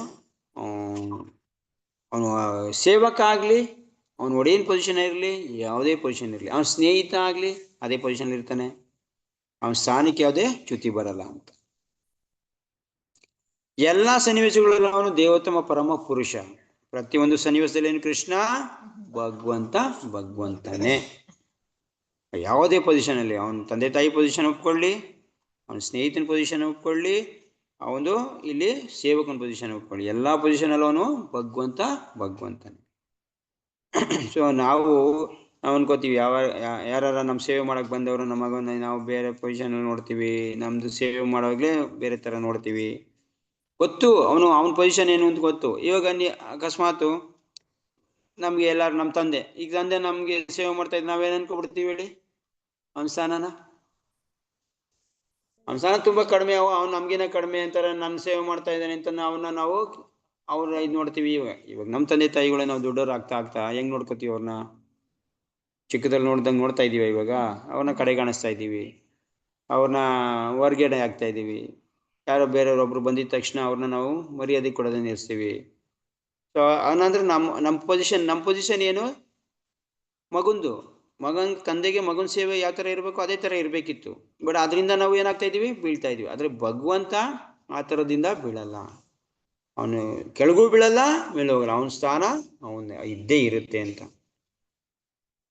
ಎಲ್ಲ ಸನ್ನಿವೇಶದಲ್ಲಿ ಭಗವಂತ ಋಷಿಕೇಶ ಸಕಲೇಂದ್ರಿಯಗಳ ಸ್ವಾಮಿ ಪುರುಷ. ಋಷಿಕೇಶ ಸಕಲೇಂದ್ರಿಯಗಳ, ಋಷಿಕೇಶ ಅಂದ್ರೆ ಸಕಲ ಇಂದ್ರಿಯಗಳ ಒಡೆಯ ಸ್ವಾಮಿ. ಋಷಿಕೇಶ ಅಂದ್ರೆ ಭಗವಂತನಿಗೂ ಅವನ ಸೇವಕನಿಗೂ ನಡುವಣ ಸಂಬಂಧ ಅತಿ ಮಧುರ ಮತ್ತು ಅಲೌಕಿಕ. ವರ್ಡ್ ಏನಿದೆ, ಭಗವಂತನಿಗೂ ಭಕ್ತನಿಗೂ ಸಂಬಂಧ ಇದೆಯಲ್ಲ, ಈ ಸಂಬಂಧ ಅತಿ ಮಧುರವಾಗಿರೋದು, ಅಲೌಕಿಕವಾಗಿರೋದು ಅಂತ ಪ್ರೂವ್. ಮಧುರ ಅಂದ್ರೆ ಏನು? ಮಧುರ ಅಂದ್ರೆ ಇದಕ್ಕೆ ಏನು ಜೇನುತುಪ್ಪಕ್ಕೆ ಏನಂತೀವಿ? ಮಧು ಅಂತೀವಿ. ಜೇನುತುಪ್ಪ ಮಧುರ. ಅದು ಒಂಥರ ಮೃದು ಆಗಿರುತ್ತೆ, ಸಾಫ್ಟ್ ಆಗಿರುತ್ತೆ, ನಯದಿಂದ ಕೂಡಿರುತ್ತೆ. ಒಂಥರ ನೋಡ ನಯದಿಂದ ಕೂಡ. ಆಮೇಲೆ ಅದಕ್ಕಿಂತ ಮಧುರ ಅಂತಾರೆ. ಅದಕ್ಕಿಂತ ಸಿಹಿ ಬೇರೆ ಇಲ್ಲ ಪ್ರಭು. ಮಧುರ ಅಂತಾರೆ. ಅದಕ್ಕಿಂತ ಸಿಹಿ ಬೇರೆ ಯಾವ್ದನ್ನು ಕಳ್ಕೊಂಡಿರಲ್ಲ. ಸ್ವೀಟ್ ಅಲ್ಲಾಗ್ಲಿ, ಒಂದು ಮೃದುತ್ವದಲ್ಲಾಗ್ಲಿ, ಎಲ್ಲ ವಿಷಯದಲ್ಲೂ ಅದು ನಮ್ಗೆ ಹಿತ ಕೊಡುವಂತದ್ದಾಗಿದೆ. ಆಮೇಲೆ ಎಲ್ಲಾ ವಿಷಯ ಅಂದ್ರೆ ಯಾವ ವಿಷಯ? ಸಿಹಿಲಿ ಮತ್ತೆ ಈಗ ಬೆಲ್ಲನ ನಾವು ಕಡಿಬೇಕಂದ್ರೆ ಗಟ್ಟಿಯಾಗಿರುತ್ತೆ, ಆದ್ರೆ ಇದು ಸಿಹಿ ಇದ್ರೂನು ಕೂಡ ಮೃದುವಾಗಿ ಒಂಥರ ನುಂಗಕ್ ಈಸಿ ಆಗಿರುತ್ತೆ. ಆಮೇಲೆ ಬೇಗ ಕರ್ಗುತ್ತೆ. ಬೆಲ್ಲನ ಬಿಸಿ ಮಾಡಿ ಕಾಯಿಸ್ಬೇಕು, ಇದು ಬೇಗ ಕರ್ಗುತ್ತೆ ನಮ್ ಬಾಯಿಗೆ ಆಗ್ತಾ ಇಟ್ಕೇನೆ. ಪ್ರಭು ಅದು ಎಲ್ಲ ಹೂವುಗಳ ಸಾರ. ಅದು ಓಕೆ, ಸಾರ ಏನಕ್ಕೆ ಸಾರ ಇದ್ರು ಕೂಡ ಅದ್ರಲ್ಲಿ ಏನಿದೆ? ಏನಕ್ಕೆ ಅದನ್ನ ಮಧುರ ಅಂತ ಹೇಳ್ತಾ ಇದೀವಿ? ಮಧು ಅಂತಂದ್ರೆ ಮತ್ತು ಅಂತ ಆಕ್ಚುಲಿ ಅಂದ್ರೆ ನಮ್ಗೆ ಅದು ಆಹ್ಲಾದ ಕೊಡೋದು. ಮತ್ತು ಅಂತಂದ್ರೆ ಏನರ್ಥ? ನಮ್ದು ಬೇರೆ ಒಂದು ಪೊಸಿಷನ್ ತಗೊಂಡೋಗುತ್ತೆ ನಮ್ಮನ್ನ ಅಂತ ಅಲ್ವಾ? ಇಲ್ಲಿ ಅದು ಅದರಲ್ಲಿ ಎಲ್ಲಾ ತರ ಶಕ್ತಿ ಇದೆ. ಫಸ್ಟ್ ಆಫ್ ಆಲ್ ಅದರಲ್ಲಿ ತುಂಬಾ ಸಾರ ಆಗಿರುವಂತ ಶಕ್ತಿ ಇದೆ. ಅದಕ್ಕೆ ನೀವೇನಾದ್ರು ಸುಸ್ತಾದಾಗ ಹನಿನ ಸುಮ್ಮನೆ ಒಂದು ಸ್ಪೂನ್ ನೀರೊಳಗೆ ಹಾಕಿ ಕುಡೀರಿ, ಎನರ್ಜಿ ಬಂದ್ಬಿಡುತ್ತೆ. ಬರೀ ನೀರು ಕುಡ್ಕೊಂಡೆ, ಹನಿ ಕುಡ್ಕೊಂಡೇ ಇರ್ಬೋದು ಬೇಕಾದ್ರೆ, ನಿಜ ನೋಡಿದ್ರೆ. ಸೊ ಅಷ್ಟೊಂದು ಪವರ್ಫುಲ್ ಅದು ಆಕ್ಚುಲಿ ಹನಿ. ಇದೇನು ಮಾಡಿದ್ರೆ ಒಂದು ಮತ್ತೆ ಅದು ತಿಂದಾಗ ನಿಮ್ಗೆ ಯಾವುದೇ ಕಾರಣಕ್ಕೂ ಹೊಟ್ಟೆ ಒಳಗಡೆ ಏನಾಗುತ್ತೆ? ಏನೋ ಒಂಥರ ಖಾರ ಆಗೋದು, ಹುಳಿ ಆಗೋದು, ಉಪ್ಪಾಗೋದು, ಈ ತರ ಅಂಶ ತಿಂದಾಗ ಹೊಟ್ಟೆ ಒಳಗಡೆ ಏನನ್ಸುತ್ತೆ? ಒಂಥರ ಆಗುತ್ತೆ. ಆದ್ರೆ ಹನಿ ತಿಂದಾಗ ಅದೇ ಕಾರಣಕ್ಕೂ ಅದಾಗಲ್ಲ. ಮತ್ತೆ ಅದು ದೇಹಕ್ಕೋಸ್ಕರ ಹಿತ, ಅಂದ್ರೆ ನಿಮ್ಗೆ ಬಾಡಿ ನೀಟ್ನು ಮಾಡಲ್ಲ, ಕೋಲ್ಡ್ನು ಮಾಡಲ್ಲ, ಆ ತರ ಇರುತ್ತೆ ಅದು. ಸೊ ಹನಿ ಅಂದ್ಮೇಲೆ ಮತ್ತೆ ಅದನ್ನ ತಿನ್ನಕ್ಕೆ ತುಂಬಾ ಈಸಿ, ತುಂಬಾ ಸರಳ. ಅದು ಒಳಗಡೆ ಹೋಗ್ತಾ ಇದ್ರೆ ಏನಂತಾರ ಅನ್ಸುತ್ತೆ? ತುಂಬಾ ಮೋದ ಅನ್ಸುತ್ತೆ ಅಲ್ವಾ ದೇಹಕ್ಕೆ. ಮತ್ತೆ ದೇಹಕ್ಕೆ, ಹೃದಯಕ್ಕೆ ಆಹ್ಲಾದ ಕೊಡುತ್ತೆ, ತಂಪು ಕೊಡುತ್ತೆ, ಹೃದಯಕ್ಕೆ ಆನಂದ ಕೊಡುತ್ತೆ, ಶಕ್ತಿ ಕೊಡುತ್ತೆ, ಮತ್ತೆ ಅದರಿಂದ ನಮಗೆ ಅದು ತಿಂದಾಗ ನಮಗೆ ಬುದ್ಧಿ ಬೆಳೆಯುತ್ತೆ. ಹನಿ ತಿಂದಾಗ ಬುದ್ಧಿ ಚುರುಕಾಗುತ್ತೆ. ಸೊ ಎಲ್ಲಿ ನೋಡಕ್ಕೆ ತುಂಬಾ ಚೆನ್ನಾಗಿರುತ್ತೆ. ಅದ್ರ ಬಣ್ಣ ನೋಡಿದಿರಾ? ಹನಿ ಬಣ್ಣ ತುಂಬಾ ತುಂಬಾ ಒಂಥರ ನೋಡಿದ ತಕ್ಷಣ ಏನೋ ಒಂಥರ ಮನ್ಸಿಗೆ ಆನಂದ ಆಗುತ್ತೆ ಅಲ್ವಾ? ಸೊ ಎಲ್ಲಾ ರೀತಿಯಿಂದನೂ ಅದಕ್ಕೆ ಅಂದ್ರೆ ಮಧುರ ಅಂತ ಹೇಳೋದು. ಅದಕ್ಕೆ ಕೃಷ್ಣಗೆ ಇನ್ನೊಂದು ಹೆಸರು ಮಧುರಾಧಿಪತಿ.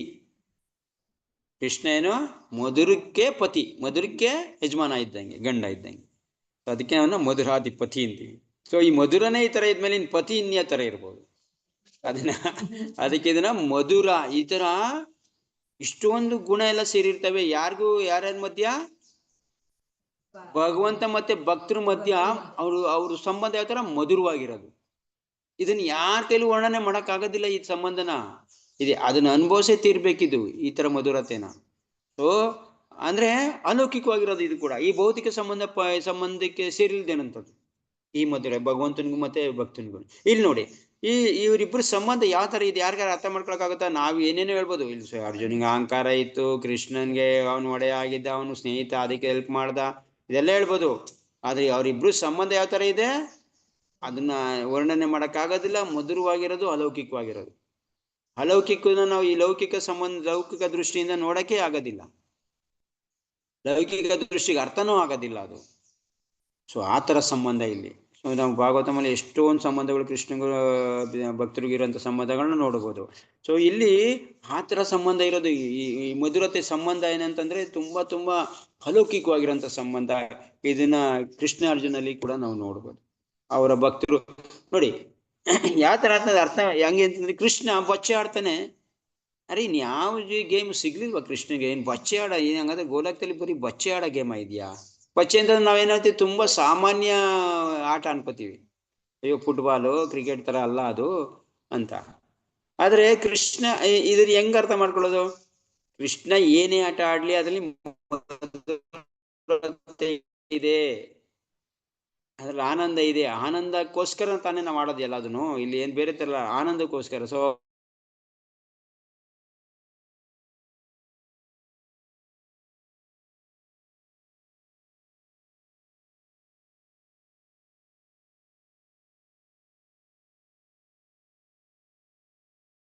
ಭಕ್ತ ಆನಂದ ಯಾವ ತರ ಇದೆ? ನೀವ್ ಯಾವ್ದೇ ಫಸ್ಟ್ ಗೇಮ್ ಆಡ್ತಿರಲ್ಲ, ಯಾವ ತರ ಇರುತ್ತೆ ಅದು? ಫಸ್ಟ್ ದಿನ ಆಡಂತ ಆಟ ತುಂಬಾ ಚೆನ್ನಾಗಿರುತ್ತೆ ತಾನೆ. ಮತ್ತೆ ಮತ್ತೆ ಆಡ್ತಾ ಆಡ್ತಾ ಅದ್ರಲ್ಲಿ ನಿರಾಸೆ ಅಂದ್ಬಿಡ್ತೀರಿ. ಫಸ್ಟ್ ಡೇ ಆಡಿದಂತ ಆನಂದ ಪ್ರತಿ ದಿನ ಇರುತ್ತೆ ಭಗವಂತನ ಜೊತೆ. ಅದು ಸೇಮ್ ಆಟ ಆಡ್ತಾರಲ್ಲ, ನಿಮ್ಗೆ ಗೊತ್ತೇ ಇಲ್ಲ ನೆನ್ನೆ ಆಟ ಆಡಿದ್ದೀನಿ ಅಂತ. ಇದು ಮಧುರತೆ. ಸೊ ಭಗವಂತನಲ್ಲಿರೋಂಥ ಒಂದು ವಿಶೇಷವಾಗಿರೋ ಗುಣ ಅಂದ್ರೆ ಇದು.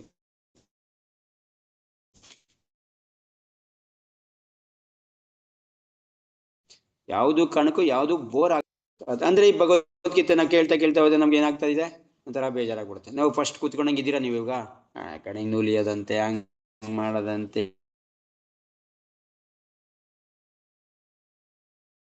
ಹಿಂಗ್ ಮಾಡೋದಂತೆ, ಮುಖ ಕೆರ್ಕೊಳ್ಳೋದು, ತಲೆ ಕೆರ್ಕೊಳ್ಳೋದು. ಆದ್ರೆ ಫಸ್ಟ್ ದಿನ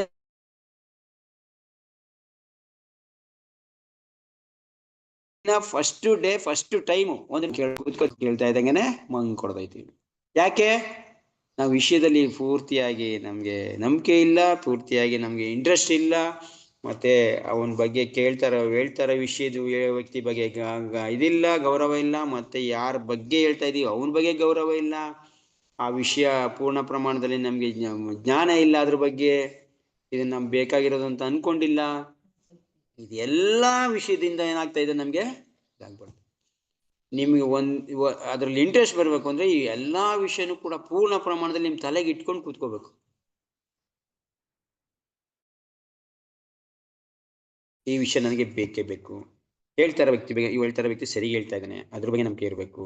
ವಿಷಯ ಪೂರ್ಣ ಪ್ರಮಾಣದಲ್ಲಿ ನನಗೆ ಬೇಕೇ ಆಗಿರೋಂಥ ವಿಷಯ. ನನಗೆ ಜೀವನದಲ್ಲಿ ಈ ಕ್ಷಣ ಬಿಟ್ರೆ ನನಗೆ ಮುಂದಿನ ಕ್ಷಣ ಸಿಗಲ್ಲ. ಈ ಕ್ಷಣ ಹೋಯ್ತು ಅಂತಂದ್ರೆ ಹೋಯ್ತು. ಈ ಕ್ಷಣದಲ್ಲಿ ನಾನು ಇದನ್ನ ಕೇಳ್ಕೊಬೇಕು ಇರ್ತಾರೆ. ಸೊ ಈ ಎಲ್ಲಾ ವಿಷಯಗಳದು ಸಮ್ಮಿಲನ ಆಗಿರೋದೇ ನಿಮ್ದು ಇಂಟ್ರೆಸ್ಟ್. ಯಾಕೆಂದ್ರೆ ಒಂದ್ರದ್ದು ಇಂಟ್ರೆಸ್ಟ್ ಇದ್ರೆ ನಮಗೆ ಅದರ ಬರೋಕ್ಕಾಗೋದಿಲ್ಲ. ಅದಕ್ಕೋಸ್ಕರ ನೀವೆಲ್ಲ ವಿಷಯಗಳನ್ನು ಕೂಡ ತಗೊಂಡು ನಾವು ಇಂಟ್ರೆಸ್ಟ್ ತಗೋಬೇಕು. ಇಂಟ್ರೆಸ್ಟ್ ಕೆಲವು ಜನಕ್ಕೆ ಮೂಡ್ ಇಲ್ಲ, ಇಂಟ್ರೆಸ್ಟ್ ಇಲ್ಲ, ಇದೆಲ್ಲ ಹೇಳ್ತಾರಲ್ವಾ. ಸೊ ಅವ್ರಿಗೆ ಆನ್ಸರ್ ಇದೆ. ನಮಗೆ ಏನೆಲ್ಲ ಪ್ರತಿಯೊಂದು ವಿಷಯನೂ ಕೂಡ ಇದರಲ್ಲಿ ಇದೆ ಅಂತ ನಾವು ಅದನ್ನ ಇಂಟ್ರೆಸ್ಟ್ ತಗೋಬೇಕು. ಈ ವಿಷಯ ನನಗೆ ತುಂಬಾ ಮುಖ್ಯ. ಇಂಟ್ರೆಸ್ಟ್, ಈ ವಿಷಯದ ಮೇಲೆ ಇಂಟ್ರೆಸ್ಟ್ ತಗೊಳ್ಳೋದು, ಕೇಳಬೇಕು ಅನ್ನೋ ಆಸಕ್ತಿ ಬೆಳೆಸ್ಕೊಳ್ಳೋದು, ಮತ್ತೆ ಹೇಳ್ತಾ ಇರೋ ವ್ಯಕ್ತಿ ಬಗ್ಗೆ ಸ್ವಲ್ಪ ಮರ್ಯಾದೆ ಇರೋದು, ಮತ್ತೆ ನನಗೆ ಈ ವಿಷಯ ಈ ಟೈಮ್ ಬಿಟ್ಟರೆ ನನಗೆ ಬೇರೆ ಸಮಯನೇ ಇಲ್ಲ ಇದನ್ನು ತಿಳ್ಕೊಳ್ಳೋಕ್ಕೆ, ನಾನು ಈ ಸಮಯ ಹೋಗ್ಬಿಟ್ರೆ ನನ್ನ ಜೀವನದಲ್ಲಿ ವೇಸ್ಟ್ ಆಗ್ಬಿಡ್ತೀನಿ ನಾನು. ಈ ನಾನು ಕೇಳಲೇಬೇಕು ಇದನ್ನ, ನಾನು ಇದನ್ನ ಅರ್ಥ ಮಾಡಕ್ಕೆ ಶುರು ಮಾಡ್ತೀನಿ ನಾನು. ಎಲ್ಲಾ ವಿಷಯಗಳನ್ನ ತಗೊಂಡು ಒಂದು ವಿಷಯದ ಮೇಲೆ ನೀವು ಇಂಟ್ರೆಸ್ಟ್ ಪಡಬೇಕು. ಅವಾಗ ನಿಮ್ಗೆ ನೋಡಿ ನಿದ್ದೆನೂ ಬರಲ್ಲ, ಇದು ಬರಲ್ಲ, ಆಯಾಸನೂ ಆಗೋದಿಲ್ಲ, ನಿಮಗೆ ಅದು ಇದು ಆಗಿರುತ್ತೆ, ಏನೋ ಒಂದು ರೀತಿ ಆನಂದನೂ ಕೊಡುತ್ತೆ ಆ ವಿಷಯ ಚೆನ್ನಾಗಿ ಅರ್ಥನೂ ಆಗುತ್ತೆ. ಇದೆಲ್ಲ ಇದ್ದಾಗ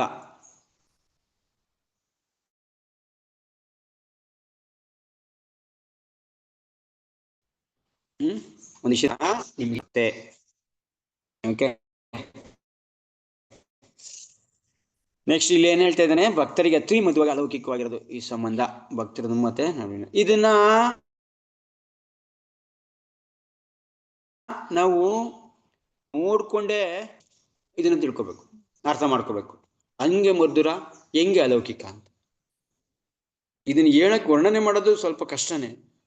ಉದಾಹರಣೆ ಮುಖಾಂತರ ಅವ್ರ ಚರಿತ್ರೆ ಹೇಳಿ, ಅವ್ರದ್ದು ಲೀಲೆ ಹೇಳಿ, ಭಗವಂತ ಯಾವ ಜೊತೆ ಹೆಂಗ್ ಮಾಡ್ದ ಅಂತ ಹೇಳಿದಾಗ ಇದು ಮಧುರತೆ, ಹೆಂಗೆ ಅಲೌಕಿಕ ಅಂತ ಗೊತ್ತಾಗುತ್ತೆ ಆ ಕಥೆಗಳು ಅದು ಇದು ಮಾಡಿದಾಗ.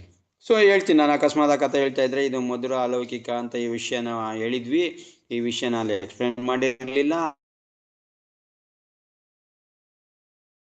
ಇವಾಗ ಇದು ನೋಡಿ ಮಧುರ, ಇದೆ ನೋಡಿ ಅಲೌಕಿಕ ಅಂತ ಹೇಳ್ತೀನಿ, ಅವಾಗ ಅರ್ಥ ಮಾಡ್ಕೊಳ್ಳಿ. ಓಕೆ, ಇಲ್ಲಾಂದ್ರೆ ನೀವೇ ಜ್ಞಾಪಿಸಿ, ಪ್ರಭು ಇದು ಒಂದು ರೀತಿ ಮಧುರವಾಗಿರೋದಲ್ವಾ, ನನಗೆ ಹನಿ ಕುಡ್ದಂಗೆ ಆಗ್ತಾ ಇದೆ ಅಂತ ನೀವೇ ಹೇಳಿ. ಏನೋ ಜೇನುತುಪ್ಪ ಕುಡ್ದಂಗೆ ಆಗ್ತಾ ಇದೆ ನನಗೆ. ಬೇಕಾದ್ರೆ ನಿಮ್ಗೆ ಏನಾರ ಇದನ್ನ ಅರ್ಥ ಮಾಡ್ಕೋಬೇಕು. ಇದನ್ನ ನಮ್ಮ ಜೀವನದಲ್ಲಿ ಅರ್ಥ ಮಾಡ್ಕೋಬೇಕಾದ್ರೆ ಇವತ್ತೇ ಸ್ವಲ್ಪ ಹನಿನ ಅದನ್ನ ತಿನ್ನೋಡಿ, ಇದೆಲ್ಲ ನಾವು ಹೇಳಿದ ಗುಣ ಎಲ್ಲ ಅದ್ರಲ್ಲಿ ಇದೆಯಾ ನೋಡಿ, ಹೊಟ್ಟೆ ಹಸ್ದಿರುತ್ತೆ ನಿಮಗೆ.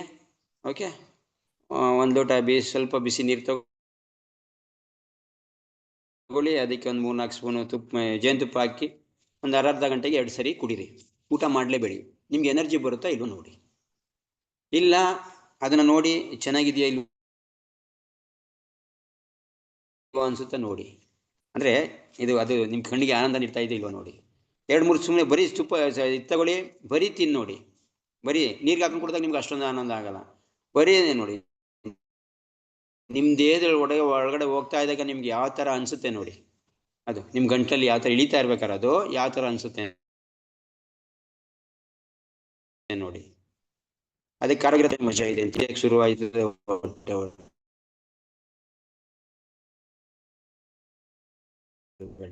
ಬೆಳಿಗ್ಗೆ ಹೊತ್ತು ಗೊತ್ತಾಗುತ್ತೆ ಎಲ್ಲಿಗೆ ಅಲ್ವಾ, ಹೆಂಗಿರುತ್ತೆ ನೋಡಿ ಅದು, ಆ ಒಂದು ಸ್ಥಿತಿ ಹೆಂಗಿರುತ್ತೆ. ಇಲ್ಲೇ ಗೊತ್ತಾಗುತ್ತೆ ನಿಮ್ಗೆ ಹನಿ ಎಷ್ಟೊಂದು ಒಳ್ಳೇದು ಅಂತ.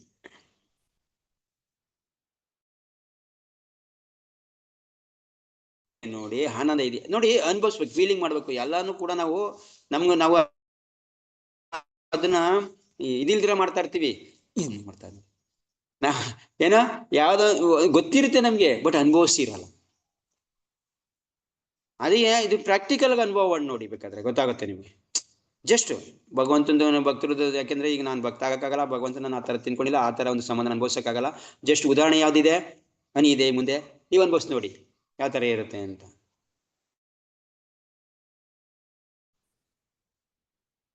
ಆಯ್ತಾ? ಸೊ ಅದೇ ತರ ಫೀಲಿಂಗ್ ಮಾಡ್ಬೇಕು. ನಾನು ಭಕ್ತನ ಪೊಸಿಷನ್ ಅಲ್ಲಿ ನಿಂತ್ಕೊಂಡು ನೋಡ್ಬೇಕು, ಏನ್ ಮಾಡ್ಬೇಕು, ಹೆಂಗ್ ಮಾಡ್ಬೇಕು ನೋಡಿ. ಇದೆಲ್ಲ ತುಂಬಾ ಸೂಕ್ಷ್ಮ ವಿಷಯಗಳು.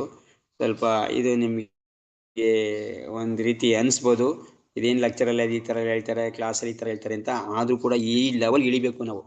ಒಂದೊಂದ್ಸರಿ ನೀವು ಏನ್ ಮಾಡಿ ಗೊತ್ತಾ, ಭಗವಂತನ ಜೊತೆ ಈಗ ನಾನು ಜಪ ಮಾಡ್ತಾ ಇದ್ದೀನಿ, ಏನ್ ಜಪದಲ್ಲಿ ಒಂದು ಕ್ವಶನ್ ನಿಮ್ಗೆ, ಜಪದಲ್ಲಿ ಏನ್ ಮಾಡ್ತೀರಾ?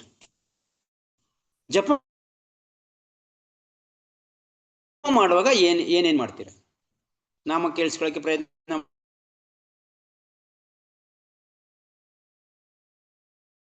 ಮಾಡ್ತಾ ಇದೀವಿ, ಅದನ್ನ ಆಗ್ತಾ ಇಲ್ಲ. ಓಕೆ, ಸ್ವಲ್ಪ ನಾವು ಏನೇನು ಹೋಗುತ್ತೆ ಇರುತ್ತೆ. ಹೌದಾ, ನಾನು ಹೇಳ್ಬಿಡ್ತೀನಿ. ನನ್ನ ಮನಸ್ಸು ಏನ್ ಮಾಡ್ತಾ ಇರುತ್ತೆ, ಅದಂತೆ ಇದಂತೆ ಯೋಚನೆ ಮಾಡ್ಕೊಂಡು ಅಲ್ಲಿ ಇಲ್ಲಿ ಸುತ್ತಾ ಇರುತ್ತೆ. ಹಿಂಗ್ ಸುತ್ತಬಾರ್ದು ಅಲ್ವಾ? ಆಕ್ಚುಲಿ ಹಿಂಗ್ ಸುತ್ತ ಏನ್ ಮಾಡ್ಬೇಕು?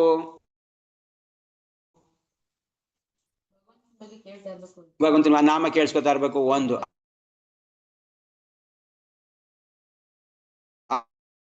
ಆಗೋಯ್ತು, ನಾಮ ಕೇಳಿಸ್ಕೊತಾ ಇಲ್ಲ, ಅಕಸ್ಮಿಸ್ಕೊಂಡು ಅಲ್ಲ, ನಾಮ ಜಪ ಮಾಡುವಾಗ ಹೇಳ್ತಾ ಇದ್ದೀನಿ. ಹರೇ ಕೃಷ್ಣ ಮಂತ್ರ ಮಾಡುವಾಗ ನೀವ್ ಏನ್ ಮಾಡ್ತೀರಾ? ಪ್ರಭು ತಲೆ ಕೆರ್ಕತಾ ಇರ್ತೀನಿ, ತೂರ್ಕೆ ಬರ್ತಾ ಇರುತ್ತೆ, ಆ ಕಡೆ ಈ ಕಡೆ ನೋಡ್ತಾ ಇರ್ತೀನಿ, ಆ ಕಡೆ ಈ ಕಡೆ ಗಿಂತಾ ಇರ್ತೀನಿ, ಹಿಂಗ್ ಮಾಡ್ತಾ ಇರ್ತೀನಿ, ನುಲಿತಾ ಇರ್ತೀನಿ, ಇವೆಲ್ಲ ಮಾಡ್ತೀನಿ ಅಂತ ಹೇಳ್ತೀರಿ ಅಲ್ವಾ? ನೀವ್ ಮಾಡ್ತಾ ಇರೋದು ನಾವು ಮಾಡ್ತಾ ಇರೋದು ಹಿಂಗೇನೆ. ಇವಾಗ ಆದ್ರೆ ಏನ್ ಮಾಡ್ಬೇಕು ಬಿಡಿ, ಆಗಲ್ಲ, ಆಗ್ಲಿಲ್ಲ ಅಂತಂದ್ರೆ ಅದು ಆಗಲ್ಲ ನಮ್ಮ ಕೈಲಿ ಅಂತಂದ್ರೆ ಏನ್ ಮಾಡ್ಬೋದು? ನೆಕ್ಸ್ಟ್ ಪೊಸಿಷನ್, ಭಗವಂತಂದು ರೂಪನ ಧ್ಯಾನ ಮಾಡ್ಬೇಕು. ಆಗತ್ತಾ ಇದು? ಆಗ್ದಿರೋ ಕೆಲಸ, ಇದು ಆಗ್ದಿರೋ ಕೆಲಸ. ಆಯ್ತು, ಆಮೇಲೆ ಸ್ವಲ್ಪ ಮಟ್ಟಿಗೆ ಓಕೆ, ಒಂದಷ್ಟೊತ್ತು ಭಗವಂತನ ರೂಪ ಧ್ಯಾನ ಮಾಡಿ. ಆಮೇಲೆ ಇನ್ನೇನ್ ಮಾಡ್ಬೋದು? ನಾಮನ ಚೆನ್ನಾಗಿ ಕೇಳಿಸ್ಕೋಬೇಕು ಪ್ರಭು, ಪ್ರತಿಯೊಂದು ನಾಮ ಪದನು ಕೇಳಿಸ್ಕೋಬೇಕು. ಓಕೆ, ಅದು ನಮ್ ಕೈಲಿ ಕೇಳಿಸ್ಕೊಂಡೆ, ಅದು ಆಗ್ಲಿಲ್ಲ, ಅದು ಆಗ್ತಾ ಇಲ್ಲ ನನ್ನ ಕೈಲಿ, ಸ್ವಲ್ಪ ಮಟ್ಟಿಗೆ ನಿಂದು ಅದು ಆಗೋದ್ನಲ್ಲ, ಆಗೋಯ್ತು. ಓಕೆ, ಇನ್ನೊಂದು, ಇವಾಗ ನೋಡಿ, ಕೃಷ್ಣ ಭಕ್ತಿ ಮಾಡ್ತಾ ಇದೀವಿ, ಎಲ್ಲ ಮಿಕ್ಸ್ ಮಾಡಿ ಭಗವಂತ ನಾಮ ಜಪ ಮಾಡ್ಬೇಕಿತ್ತು 24 ಗಂಟೆ, ಆಗ್ತಾ ಇಲ್ಲ. ಏನ್ ಮಾಡ್ತಾ ಇದೀವಿ? ಹೆಂಗ್ ಮಾಡ್ತಾ ಇದೀವಿ? ಭಗವಂತ ಕೊಡ್ತಾ ಇದೀವಿ, ಆರತಿ ಮಾಡ್ತಾ ಇದೀವಿ, ಈ ಕಡೆ ಬುಕ್ ಡಿಸ್ಟ್ರಿಬ್ಯೂಷನ್ ಮಾಡ್ತಾ ಇದೀವಿ, ಇಲ್ಲ ಇನ್ನೊಂದೇನೋ ಮಾಡ್ತಾ ಇದೀವಿ, ಅವಾಗ ಓದ್ತಾ ಇದೀವಿ, ಇದೆಲ್ಲ ಏನೋ ಬೇರೆ ಬೇರೆ ತರ ಮಾಡ್ಕೊತಿದ್ವಿ, ಎಲ್ಲ ಕೃಷ್ಣ ಪ್ರಜ್ಞೆ ಆಯ್ತು. ಹೌದಾ? ಸೊ ಜಪ ಮಾಡ್ದಂಗೆ ಆಯ್ತು. ಅದೇ ತರ ಜಪದಲ್ಲಿ ನೀವು ಒಂದ್ಸರಿ ನಾಮ ಕೇಳಿಸ್ಕೊಳಕ್ ಬಂದ್ರಿ, ಆಗ್ಲಿಲ್ಲ. ಒಂದ್ಸರಿ ಅವ್ನ ರೂಪ ನೋಡಕ್ ಹೋಗ್ತಾ ಇದೀರಿ, ಆಗ್ಲಿಲ್ಲ. ಇನ್ನೇನೇನ್ ಮಾಡ್ಕೋಬೋದು ಹೇಳಿ? ಜಪ ಸಕ್ಸಸ್ ಆಗ್ಬೇಕು ಅಂತಂದ್ರೆ ಒಂದ್ 4-5 ಟಿಪ್ಸ್ ಇಟ್ಕೊಳ್ಳಿ. ಒಂದು, ನಾಮ ಕೇಳಿಸ್ಕೊತಾ ಇದ್ದೀರಾ, ಓಕೆ, ಒಂದ್ 10 ನಾನು ಹೇಳ್ದಂಗೆ 10 ನಾಮ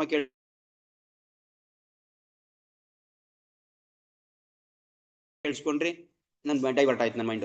ಸಮಾಸಾಗಿ ಮೈಂಡ್ ಅನ್ನು ನಿಲ್ಸೋದು ತುಂಬಾ ಕಷ್ಟ ಒಂದೇ ವಿಷಯದ ಬಗ್ಗೆ. ಹೌದಾ? ಒಂದೇ ವಿಷಯದ ಬಗ್ಗೆ ಮೈಂಡ್ ನ ಇಟ್ಕೊಳ್ಳೋದು ತುಂಬಾ ಕಷ್ಟ.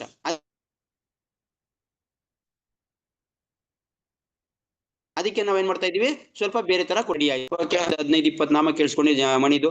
ನೆಕ್ಸ್ಟ್ ಇನ್ನೊಂದು ಏನ್ ಮಾಡೋದು? ಅವನಲ್ಲಿ ಬೇಜಾರಾಯ್ತು, ಇನ್ನೊಂದು ನೆಕ್ಸ್ಟ್ ಯಾವ್ದು ಕೊಯ್ತೀರಿ? ಅವನು ಲೀಲೆನ ಕೇಳಕ್ಕೆ ಮುಂದಾಗಿ. ಅಂದ್ರೆ ನೀವೇನ್ ಕೇಳಿರ್ತೀರೋ ಅದ್ರ ಬಗ್ಗೆ ಸ್ವಲ್ಪ ಥಿಂಕ್ ಮಾಡಿ. ಕೇಳಿಸ್ಕೊಳಕ್ ಆಗ್ಲಿಲ್ಲ ಅಂದ್ರೆ ಕೇಳಿಸ್ಕೊಂಡಿದ್ದು ನೆನಪಿಗೆ ಬರಲ್ಲ, ಏನ್ ಮಾಡಿ? ಯಾವುದೋ ಒಂದು ಲೀಲೆದು ನಿಮ್ಗೆ ಕತೆ ರೂಪದಲ್ಲಿ ಇರುತ್ತೆ, ಆ ಕತೆ ರೂಪದಲ್ಲಿ ಇರೋ ಲೀಲೆನ ನೆನ್ಸ್ಕೊತಾ ಹೋಗಿ. ಏನ್ ಮಾಡ್ದ ಭಗವಂತ ಭಕ್ತ ಈ ತರ, ಮೊನ್ನೆ ಒಂದು ಕತೆ ಕೇಳ್ತಾ ಇದ್ದೆ. ಏನು, ಭಕ್ತ ಆಗಿರೋನು, ಒಬ್ಬ ಭಕ್ತ ಇರ್ತಾನೆ, ಅವನೇನ್ ಮಾಡ್ತಿರ್ತಾನೆ, ಸಾಲಿಗ್ರಾಮ ಶಿಲೆನ ಇಟ್ಕೊಂಡು ಮಾಂಸನ ತೂಗ್ತಾ ಇರ್ತಾನೆ. ಅವನು ಮಾಂಸ ಕಡಿಯೋ ಕೆಲಸ ಅವನು. ಸಾಲಿಗ್ರಾಮ ಶಿಲೆನ ಬಟ್ಟೆ ತರ ಇಟ್ಟಿರ್ತಾನೆ, ಮಾಂಸನ ಕಡಿದು ಹಾಕ್ತಾ ಇರ್ತಾನೆ. ಅದು ಎಷ್ಟು, 1 kg ಅನ್ಕೊಂಡ್ರೆ 1 kg ಆಗ್ತಾ ಇರುತ್ತೆ, 2 kg ಅಂದ್ರೆ 2 kg ಆಗ್ತಾ ಇರುತ್ತೆ. ಈ ತರ ಲೀಲೆ, ಇದು ಈ ತರ ಆಗ್ತಾ ಇರುತ್ತೆ. ಇದು ಕತೆ ಹೋದಂಗೆ ನಮ್ ಕತೆ ಜ್ಞಾಪಕ ಇರುತ್ತೆ. ಆ ಕತೆನ ನೆನ್ಸ್ಕೊ ಹೋದ್ರೆ, ನೀವು ಆ ಕತೆನ ಫಾಲೋ ಮಾಡ್ಕೊಂಡು ಹೋದ್ರೆ ನಿಮ್ದು ಜಪ ಸಕ್ಸಸ್. ಅಂದ್ರೆ ಲೀಲೆನ, ಭಕ್ತರದ್ದು ಸಂಬಂಧಪಟ್ಟಂಗೆ ಲೀಲೆನ ಏನಾದ್ರು ನೀವು ಮಾಡ್ಕೊಂಡ್ರೆ ನೀವೊಂದಷ್ಟು ಟೈಮ್ ಪಾಸ್ ಮಾಡ್ಬೋದು ಯಾವ್ದ್ರಲ್ಲಿ? ಜಪದಲ್ಲಿ. ಜಪ ನಾಮ ಹೇಳ್ತಾ ಇರ್ಲಿ ನೀವು, ನಿಮ್ಗೆ ನಾಮದ ಬಗ್ಗೆನೂ ನೀವು ಹೇಳ್ತಾ ಇರೋದ್ ಬಗ್ಗೆನೂ ಟಚ್ಚೇ ಇರಲ್ಲ, ಹೇಳ್ಕೊತಾ ಇರ್ಲಿ. ಅದು ನೀವೇನ್ ಸ್ಮರಣೆ ಮಾಡ್ತಾ ಇರ್ಬೇಕು? ಈ ಲೀಲೆನ ಸ್ಮರಣೆ ಮಾಡ್ತಾ ಇರಿ.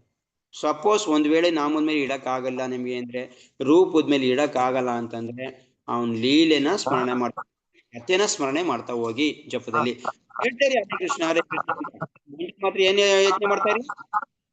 ಅವನ್ ಲೀಲೆನ ಸ್ಮರಣೆ ಮಾಡ್ತಾರೆ. ಒಂದ್ ಲೀಲೆ ಕೇಳಿದ್ರಿ, ಅದನ್ನ ಲೀಲೆದು ಕಥೆ ರೂಪದಲ್ಲಿ ನಿಮ್ಗೆ ಜ್ಞಾಪಕ ಇದೆ. ಹೌದಾ?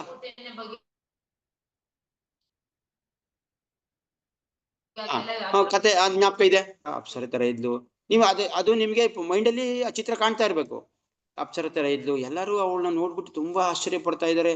ಯಾರು ಇವಳು? ದೇವತಾ ಪುರುಷ, ಅಂದ್ಬಿಟ್ಟು ಹರೇ ಕೃಷ್ಣ ನೆನ್ಸ್ಕೊತಾ ಇರ್ಬೇಕು, ನೀವು ಹೇಳ್ತಾ ಇರ್ಬೇಕಿಲ್ಲಿ ಹರೇ ಕೃಷ್ಣ ಅಂತ. ಅವಳ ಬಗ್ಗೆ ನೆನ್ಕೋತಾರಿ. ಪೂತನ ಬಂದ್ಬಿಟ್ಟು ದೇವಕಿ ಇವಳು ಯಶೋಧ ಮಾತ ಹತ್ರ ಹೋದ್ಲು. ಯಶೋಧ ಮಾತನ ಸ್ಟನ್ ಆಗ್ಬಿಟ್ರು. ಅವ್ಳು ನೋಡ್ಬಿಟ್ಟು ಇಂಥ ರೂಪ ಅಂತ. ಅವಳನ್ನ ಎಲ್ಲಿ ಕೃಷ್ಣ ಹಾಲು ಕುಡಿಸ್ಬೇಕು ಅಂದ್ಲು. ಅದಕ್ಕೆ ಅಲ್ಲಿದ್ದಾನೆ ಹೋಗಿ ನೋಡಿ, ಅರೆ ಬೇಡ ಅನ್ಲಿಲ್ಲ. ಯಾಕೆ ಬೇಡ ಅನ್ಲಿಲ್ಲ ಅವಳು? ಅಯ್ಯೋ ಅವಳನ್ನ ನೋಡಿದ ತಕ್ಷಣ ಅವಳಿಗೆ ಬೇಡ ಅನ್ಸ್ಬೇಕು ಅನ್ಸ್ಲೇ ಇಲ್ಲ ಅವಳಿಗೆ. ಈ ತರ ಕತೆ ತಾನೇ ಇದ್ದಿದ್ದು. ಆ ಕತೆನ ನಿಮ್ ಮೈಂಡಲ್ಲಿ ನೆನ್ಸ್ಕೊತಾ ಹೋಗಿ ಒಂದೊಂದೇ ಡೈರೆಕ್ಟ್ ಕಟ ಅಂತ ಓಡಿಸ್ಬಿಡ್ಬೇಡಿ. ಪೂತನ ಬಂದು ಹಾಲು ಕುಡಿಸ್ಬೇಕು, ಆಯ್ತು ಕೃಷ್ಣ ಅಲ್ಲಿದ್ದಾನೆ, ಹಾಲು ಕುಡ್ಸಕ್ ಹೋದ್ಲು, ರಕ್ತ ಹೇಳ್ಕೊಬಿಟ್ಟು ಆಗೋಯ್ತು ಕತೆ. ಅವಳ ಪ್ರಾಣನ ಹೇಳ್ಕೊಬಿಟ್ಟು ಮುಗ್ದೋಯ್ತು, ಅವಳು ಸತ್ತು ಬಿದ್ಲು. ಕೃಷ್ಣ 2 ನಿಮಿಷಕ್ಕೆ ಮುಂದೆ ಮುಗಿದೋಗುತ್ತೆ. 2 ನಿಮಿಷಕ್ಕೆ ಲೀಲೆ ಮುಗ್ದೋಗುತ್ತೆ. ಹಂಗ್ ಮಾಡ್ಬಾರ್ದು. ನೀವು ಏನ್ ಮಾಡ್ಕೊ ಡೀಟೇಲ್ ಆಗಿ ಅವಳದು ಸ್ಮರಣೆ ಮಾಡ್ತಾ ಬರ್ಬೇಕು. ಅರೆ ಯಾವ ತರ ಹೆಜ್ಜೆ ಆಗ್ತಾ ಇದ್ಲು ಅವಳು ನೆನ್ಸ್ಕೊಡಿ. ಅಲ್ಲಿ ಹೆಜ್ಜೆ ಈ ತರ ಆಗ್ತಾ ಇದ್ಲು ಅಂದ್ರೆ ತುಂಬಾ ಮೋಹ ರೂಪದ ಇದ್ಲು. ಆ ರೂಪ ಯಾವ ತರ ಇತ್ತು? ಅಪ್ಸರ ರೂಪ ಇತ್ತು. ನೀವು ಯಾವ್ದೋ ಒಂದು ರೂಪ ನೆನ್ಸ್ಕೊತೀರಾ. ಓಕೆ, ಆ ರೂಪ ಈ ತರ ಇತ್ತು. ಹಿಂಗ ಅದು ಯಶೋಧ ಮಾತ ಏನ್ ಮಾತಾಡಿದ್ಲು, ಬೇಡ ಅಂದ್ಲು. ಯಾಕೆ ಬೇಡ ಅಂದ್ಲು? ಅರೆ ಅವಳನ್ನ ನೋಡ್ತಾ ಇದ್ರೆ ಅವಳಿಗೆ ತುಂಬಾ ಈ ತರ ನಿಮ್ ಮೈಂಡ್ ಅಲ್ಲಿ ಹೋಗ್ತಾ ಇದ್ದಾಗ ಕೃಷ್ಣ ಮೇಲೆ ಇದ್ರಲ್ಲಿ ನಿಮ್ಗೆ ಜಪ ಅಂತೂ ಮಾಡ್ತಾ ಇರ್ಬೇಕು, ನಿಲ್ಸ್ಬಾರ್ದು. ಮೈಂಡ್ ಅದು ಅದ್ರ ಪಾಡ್ಗೆ ಅದು ಓದ್ತಾ ಇರ್ತಾ. ಇಲ್ಲಿ ನೋಡಿ ಜಪ ಬೇರೆ ತರ ಆಗ್ತಾ ಇರೋದ್ ನಾಮ ಹೇಳ್ತಾ ಇರ್ತೀವಿ. ಅಂದ್ರೆ ಅರ್ಥ ಏನೋ, ನಾವು ಭಗವಂತನ ಲೀಲೆನ ಸ್ಮರಣದಲ್ಲಿ ನಾವು ನಾಮಜಪ ಮಾಡ್ತಾ ಇದೀವಿ. ಇದು ಓಕೆ ಅಲ್ಲ? ಸರಿಯಾಗಿರೋ ಕ್ರಮ. ಅಕಸ್ಮಾತ್ ನಿಮ್ಗೆ ನಾಮದಲ್ಲಿ ನಿಲ್ಸಕ್ ಆಗ್ಲಿಲ್ಲ ಅಂದ್ರೆ ಇದು ತುಂಬಾ ಅದ್ಭುತ ಕೆಲಸ. ಅಕಸ್ಮಾತ್ ನಾಮದಲ್ಲಿ ನಿಲ್ಸ್ಬಿಟ್ರೆ ತುಂಬಾ ಅದ್ಭುತ ವ್ಯಕ್ತಿಗಳು. ನೀವು ಒಪ್ಕೊಬೇಡಣ, ನಾಮ ಕೇಳಿಸ್ಕೊಂಡು ನೀವು ಮಾಡ್ತಾ ಇದ್ರೆ. ಸೊ ಅದಾಗ್ಲಿಲ್ಲ ಅಂತಂದ್ರೆ ಲೀಲೆನ ಸ್ಮರಣೆ ಮಾಡಿ. ಲೀಲೆ ಸ್ಮರಣೆ ಮಾಡೋದು ತುಂಬಾ ಈಸಿ. ಸೊ ಇದನ್ನ ಪ್ರಾಕ್ಟೀಸ್ ಮಾಡ್ಬೇಕಾದ್ರೆ ನೋಡಿ, ನೀವು ಏನೇ ಒಂದ್ ಮಾಡಿದ್ರು ಕೂಡ ಪ್ರಾಕ್ಟೀಸ್ ಮಾಡಿದ್ರೆ ಬರೋದಿಲ್ಲ. ಈ ಲೀಲೆ ಸ್ಮರಣೆ ಮಾಡೋದು ಕೂಡ ಹಂಗೆ ಆಗುತ್ತೆ. ಟಕ ಅಂತ ಹೊಟ್ಟೋಗ್ಬಿಡ್ತೀವಿ. ಕೊನೆಗೆ ಆಲೆ ಪೂತನಿ ಸಮೂರ ಆಗ್ಬಿಟ್ಟು 1 ನಿಮಿಷಕ್ಕೆ ಪೂತನ ಆಗ್ಬಿಟ್ಟು ಕೃಷ್ಣ ಆಟ ಆಯ್ತು, ಅವ್ನ್ಗೆ ಸ್ನಾನವನ್ನು ಮಾಡಿಸ್ಬಿಟ್ರು, ಮುಗಿದೋಯ್ತು. ಎಷ್ಟು ಲೀಲೆ ನೆನ್ಸ್ಕೊತೀರಿ? ಹಿಂಗೆ ಆಗುತ್ತಾ? ಅದಕ್ಕೆ ನೀವು 1 ರೌಂಡ್ ಅಟ್ಲೀಸ್ಟ್ ನೀವು 4-5 ರೌಂಡ್ ಆಗ್ಬೇಕು ನೀವು ಈ ಲೀಲೆ ಮುಗಿಯೋಷ್ಟರಲ್ಲಿ. ಈ ಲೀಲೆ ಮುಗಿಯೋಷ್ಟರಲ್ಲಿ ನಿಮ್ಗೆ ಅಂದ್ರೆ ನಿಮ್ ಸ್ಮರಣೆ ಓಡೋಷ್ಟರಲ್ಲಿ 4-5 ರೌಂಡ್ ಆಗಿರ್ಬೇಕು. ಸೊ ಇದನ್ನ ಮಾಡಿ ತುಂಬಾ ಅದ್ಭುತವಾಗಿ ಅನ್ಸುತ್ತೆ. ಅಂದ್ರೆ ಭಗವಂತನ ಲೀಲೆ ಸ್ಮರಣೆ ಮಾಡ್ದಂಗೆ ಆಗುತ್ತೆ. ಸೊ ಭಗವಂತನ ಲೀಲೆ ನಾಮಜಪ ಇದೆಲ್ಲ ಯಾವುದು ವ್ಯತ್ಯಾಸ ಇಲ್ಲ ಅಲ್ವಾ? ಸೊ ಆಗತ್ತೆ.